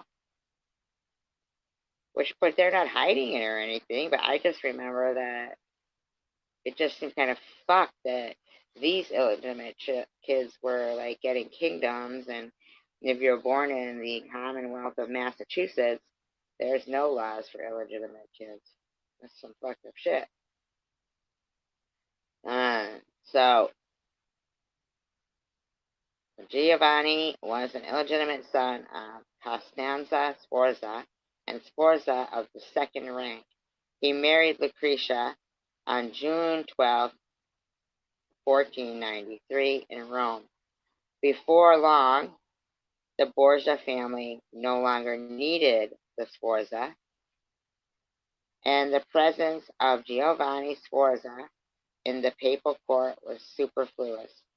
The Pope needed new, more advantageous political alliances, so he might have covertly ordered the execution of Giovanni.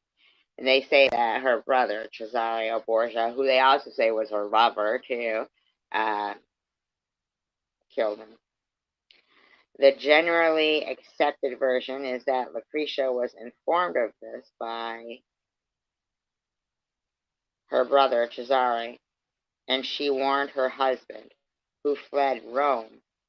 Oh, that's weird, huh? Alexander asked Giovanni's uncle, Cardinal Ascanio Sforza, to persuade Giovanni to agree to an annulment of the marriage. Giovanni refused and accused Lucretia of paternal incest. The Pope asserted that his daughter's marriage had not been consummated and was thus invalid. Giovanni was offered her dowry in return for his cooperation. The Sforza family threatened to withdraw their protection should he refuse. Giovanni finally signed confessions of impotence. Wow! Ain't that some shit?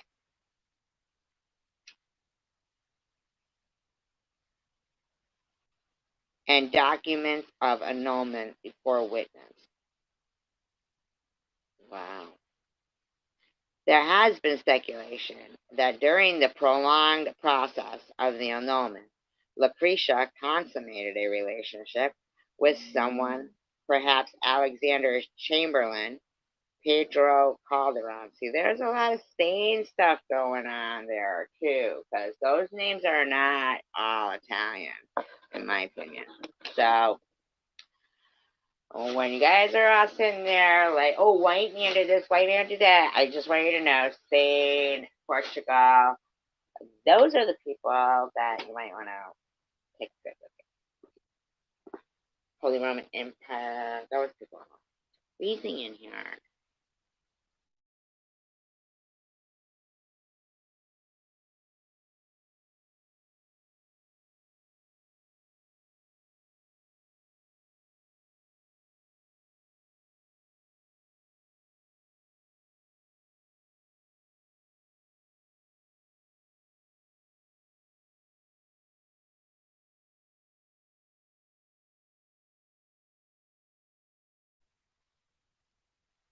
I don't know if you guys like it. Make sure you thumbs up this shit, alright?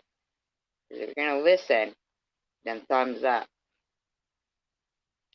Yo, thumbs up. I'm talking to you.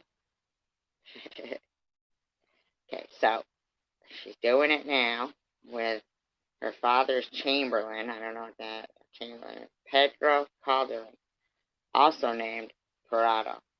In any case, families hostile to the Borgias would later accuse her of being pregnant at the time her marriage was annulled for non-consummation. She is known to have retired to the convent of San Sisto in June 1497. Oh, they were married for a little bit there, huh? 4 years at least. They probably did it. To await the outcome of the annulment proceedings, which were finalized in December of the same year. The bodies of Pedro Calderon and a maid, Penthesilea, were found in the Tiber, which I think that's a river. Is that a river? The Tiber, Tiber, in February 1498. In March 1498, the Pharisees ambassador claimed that Lucretia had given birth, but this was denied by other sources. A child was born, however, in the Borgia household the year before Lucretia's marriage to Alfonso of Aragon. He was named Giovanni, but is known to the historians as the Infus Romanus. I wish I had a research assistant.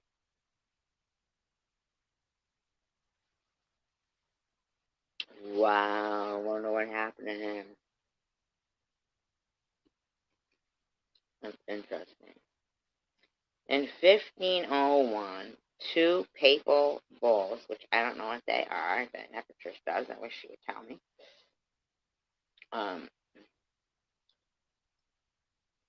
were issued concerning the child, Giovanni Borgia.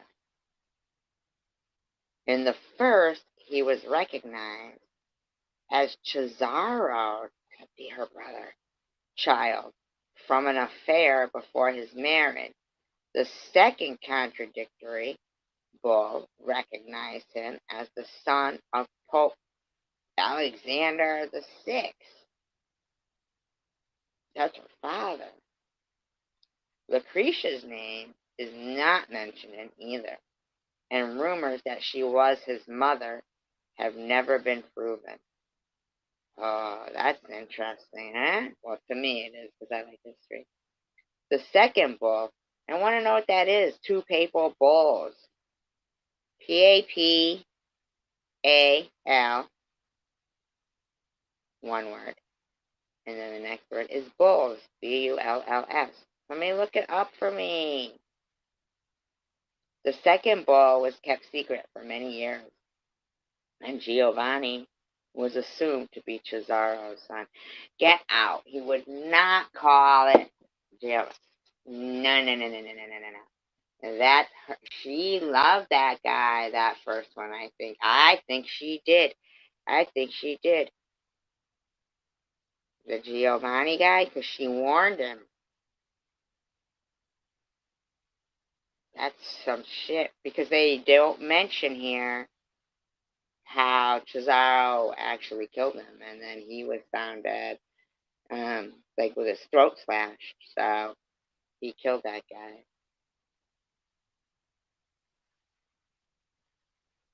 So Giovanni was assumed to be Cesaro's son. This is supported by the fact that in 1502 he became Duke of Camerino and concluded one of Cesaro's recent conquests, hence the natural inheritance of the Duke of Romagna's oldest son. Giovanni went to stay with Lucretia in Ferrara after Alexander's death, where he was accepted as her half-brother. But, no. They were saying it was Cesaro's son from, like, some kind of affair, legitimate, what else, right? Like he's going to name him after Giovanni, who he killed. Which, I must have, I don't know why they wouldn't even say that there. Her second marriage to Alfonso de Aragon. Now remember, Catherine of Aragon, she was married here. She was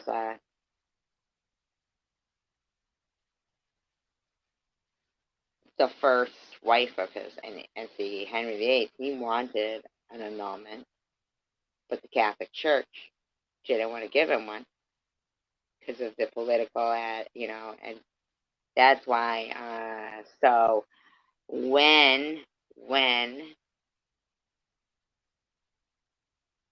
because they did end up giving, because he made his own, like, that's, with the whole, I think, more like the Protestant kind of way of it, like, because Bloody Mary, she was a devout Catholic. She was Catherine of Aragon's daughter.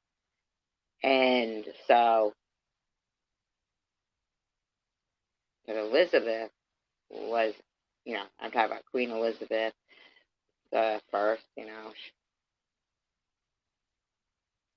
Kate Blanchett played her in the movie and stuff. If you ever watched The Tudors, with, what's his name? Jonathan Rhys Meyers, is that his name? He's a good looking guy. Anne Boleyn is Elizabeth's mother. So, what happened? That's why they were at war with Spain by the time that Queen Elizabeth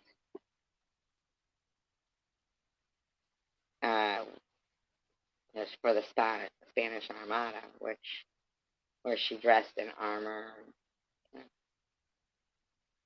They burned all the ships. We won. Well, England did.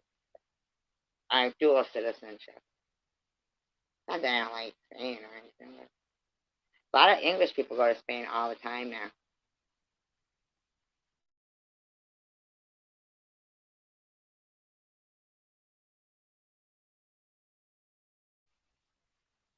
Are you guys learning a lot? There's going to be a quiz. Second marriage, Alfonso de Aragon. Following her, wow, he's just a little kid too. Following her annulment from Sforza, Lucretia married Napolitan Alfonso, the half-brother of Sancha of Aragon, who was the wife of Lucretia's brother, Geoffrey Borgia. The marriage was a short one. They were married in 1498, making Lucretia the Duchess Consort of Biscaya and Princess Consort of Salerno. Lucretia, not her husband, was appointed governor of Spoleto in 1499. Wow. I wonder how old this kid was. He looks like a little kid in the picture. That's so terrible. They appointed her. They're supposed to be him. He fled Rome shortly afterwards, but returned at Lucretia's request, only to be murdered in 1500. It was widely rumored that Lucretia's brother Cesaro was responsible for Alfonso's death, as he had recently allied himself through marriage with France against Naples. Lucretia and Alfonso had one child, Rodrigo of Aragon, who was born in 1499 and predeceased his mother in 1512 at the age of 12. I'm telling you, these people were just killing each other for the throne, for religion. Wow. And in the meantime, all the peons, right? Like, what do they call them? I don't know. I can't remember what they were called. Like the dredges, what they would, there's like a four-letter word. I forget what it is or something. Maybe.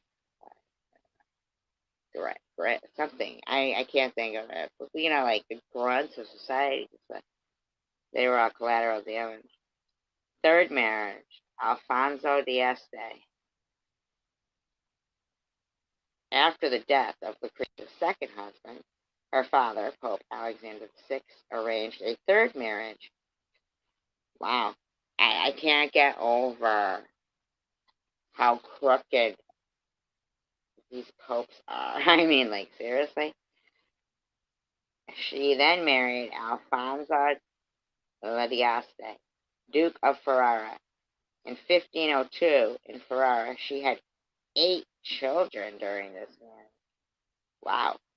And was considered a respectable and accomplished Renaissance duchess, effectively rising above her previous reputation and surviving the fall of the Borgias following her father's death.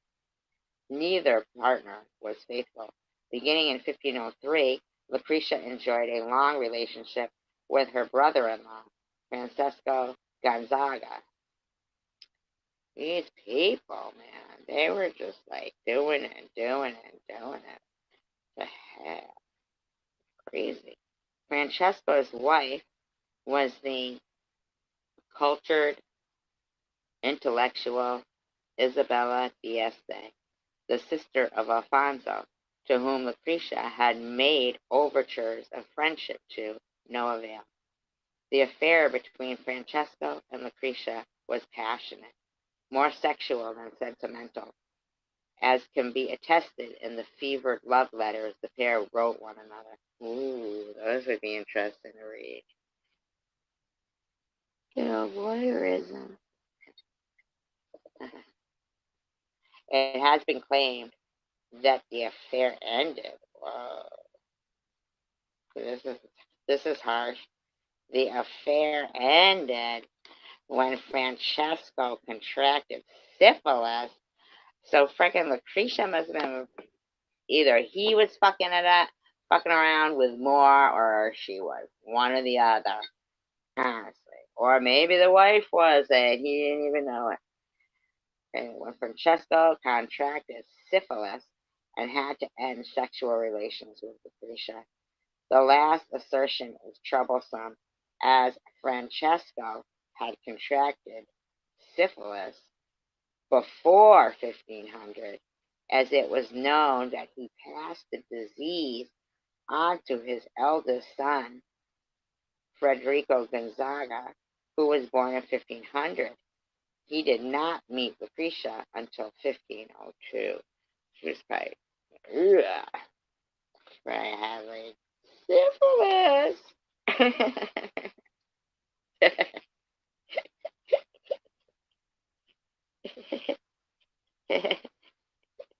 The visceral syphilis reaction.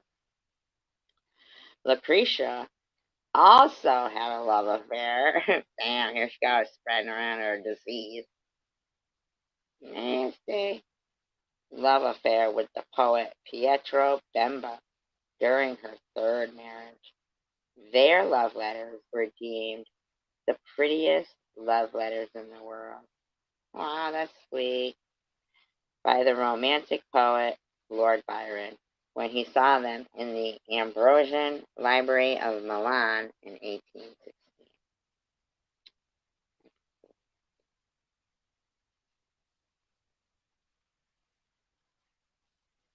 The same occasion, Byron claimed to have stolen a lock of Lucretia's hair. Good guy. Now that's you or me. We'd be fucked. The prettiest and fairest imaginable, that was also held there on display. Like, get the fuck out. Are you kidding me? Lord Byron stole a lock of Lucretia's hair that was on display? What is going on there? Did they ever get it back? Lucretia met the famed French soldier, the Chevalier Bayard, while the latter was commanding the French allied garrison of Ferrara in 1510. According to his biographer, the Chevalier became a great admirer of Lucretia, considering her a pearl on this earth. You know, that's a syphilis blister. After a long history of complicated pregnancies and miscarriages, damn, man. What was she, just like a breeding machine? Lucretia gave birth to her 10th child. Complicated pregnancies and miscarriage plus 10 kids, named Isabella Maria in honor of Alfonso's sister, Isabella D'Este. The child was sickly, and fearing she would die unbaptized. See, I'm saying. Uh-huh. Alfonso ordered her to be baptized straight away with Eleonora Pico della Mirandola, blah, blah, blah, blah, blah, blah, blah. Lucretia had become very weak during the pregnancy and fell seriously ill after the birth. After seeming to recover for 2 days, what? 2 days, what? What? What? See what? I didn't get that part. Get out. She died, I'm gonna say. Died. She got sick again. Fever came there. Sepsis.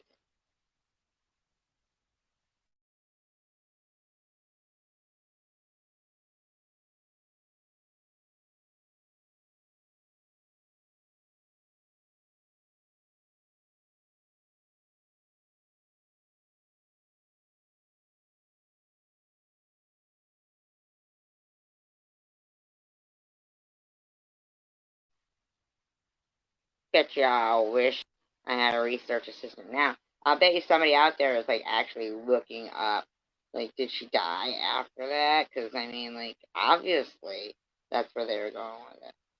After seeming to recover for 2 days, and then my next thing is not a continuation of that sentence. She is described as having heavy blonde hair that fell past her knees, and a beautiful complexion, hazel eyes that changed color, a full high bosom, syphilis, I was just kidding, I threw that in there, and a natural grace that made her appear to walk on air. These physical attributes were highly appreciated in Italy during that period. Another description said her mouth is rather large, or you know what they say, where they did say that she studied orate, like something like that. The teeth brilliantly white. Wow, now there's something they didn't get much then. Her neck slender and fair, and the bust is admirably proportioned. One painting, Portrait of a Youth by Dasso Dossi, was identified as a portrait of Lucretia. It might be the only surviving formal portrait of Lucretia.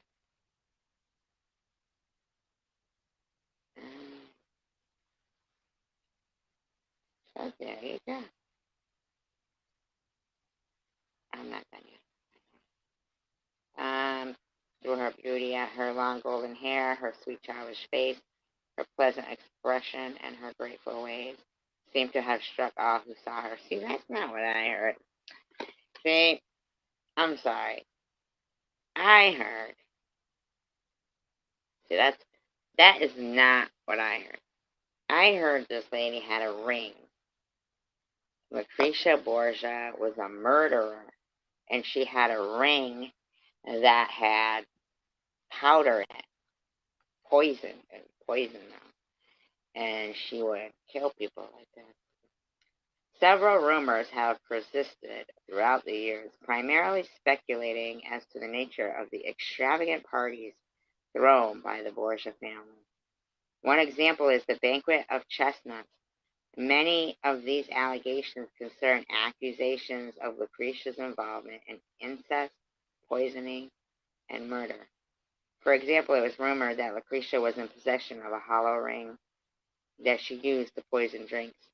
However, no historical basis for these accusations exists beyond the attacks of her enemies. An early 20th century painting portrays Lucretia taking the place of her father, Pope Alexander VI, at an official Vatican meeting. This apparently documents an event, although the moment depicted a Franciscan friar kissing Lucretia Lucretia's feet was invented by. So she really did.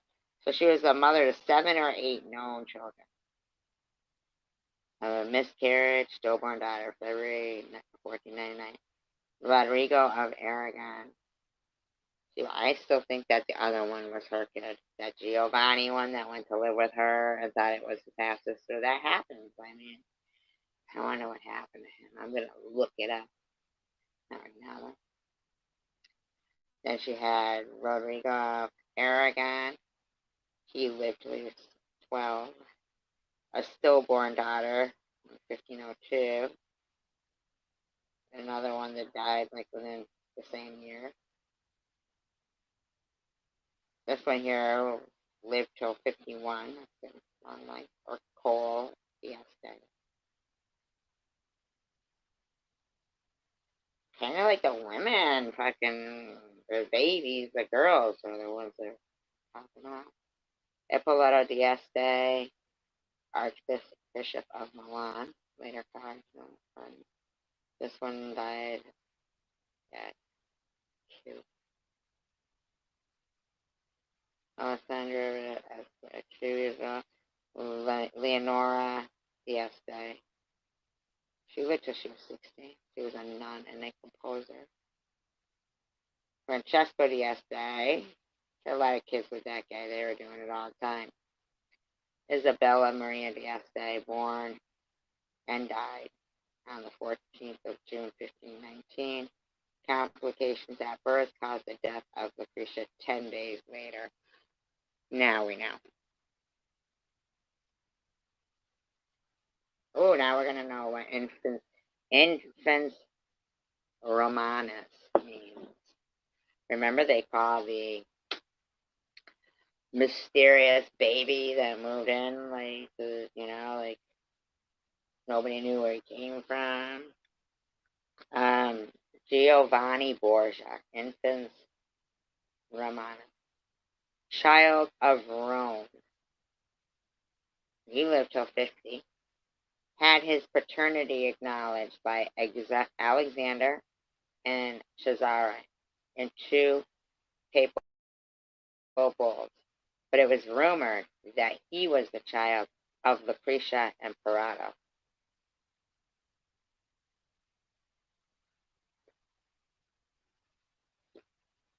The child, identified in later life as Lucretia's half-brother, was most likely the liaison between Rodrigo Borgia, Pope Alexander, and an unknown mistress, and was not Lucretia's child.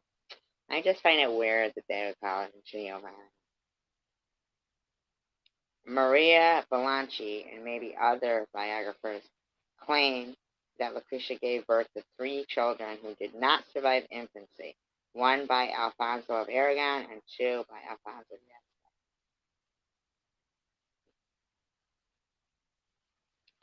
She is also said to have at least 4 miscarriages.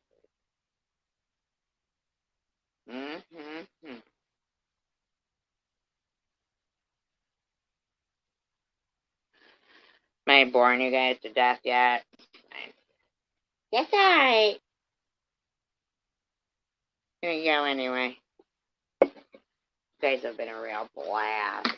Wish I could say that, but I can't. Peace and tacos. Have a great day.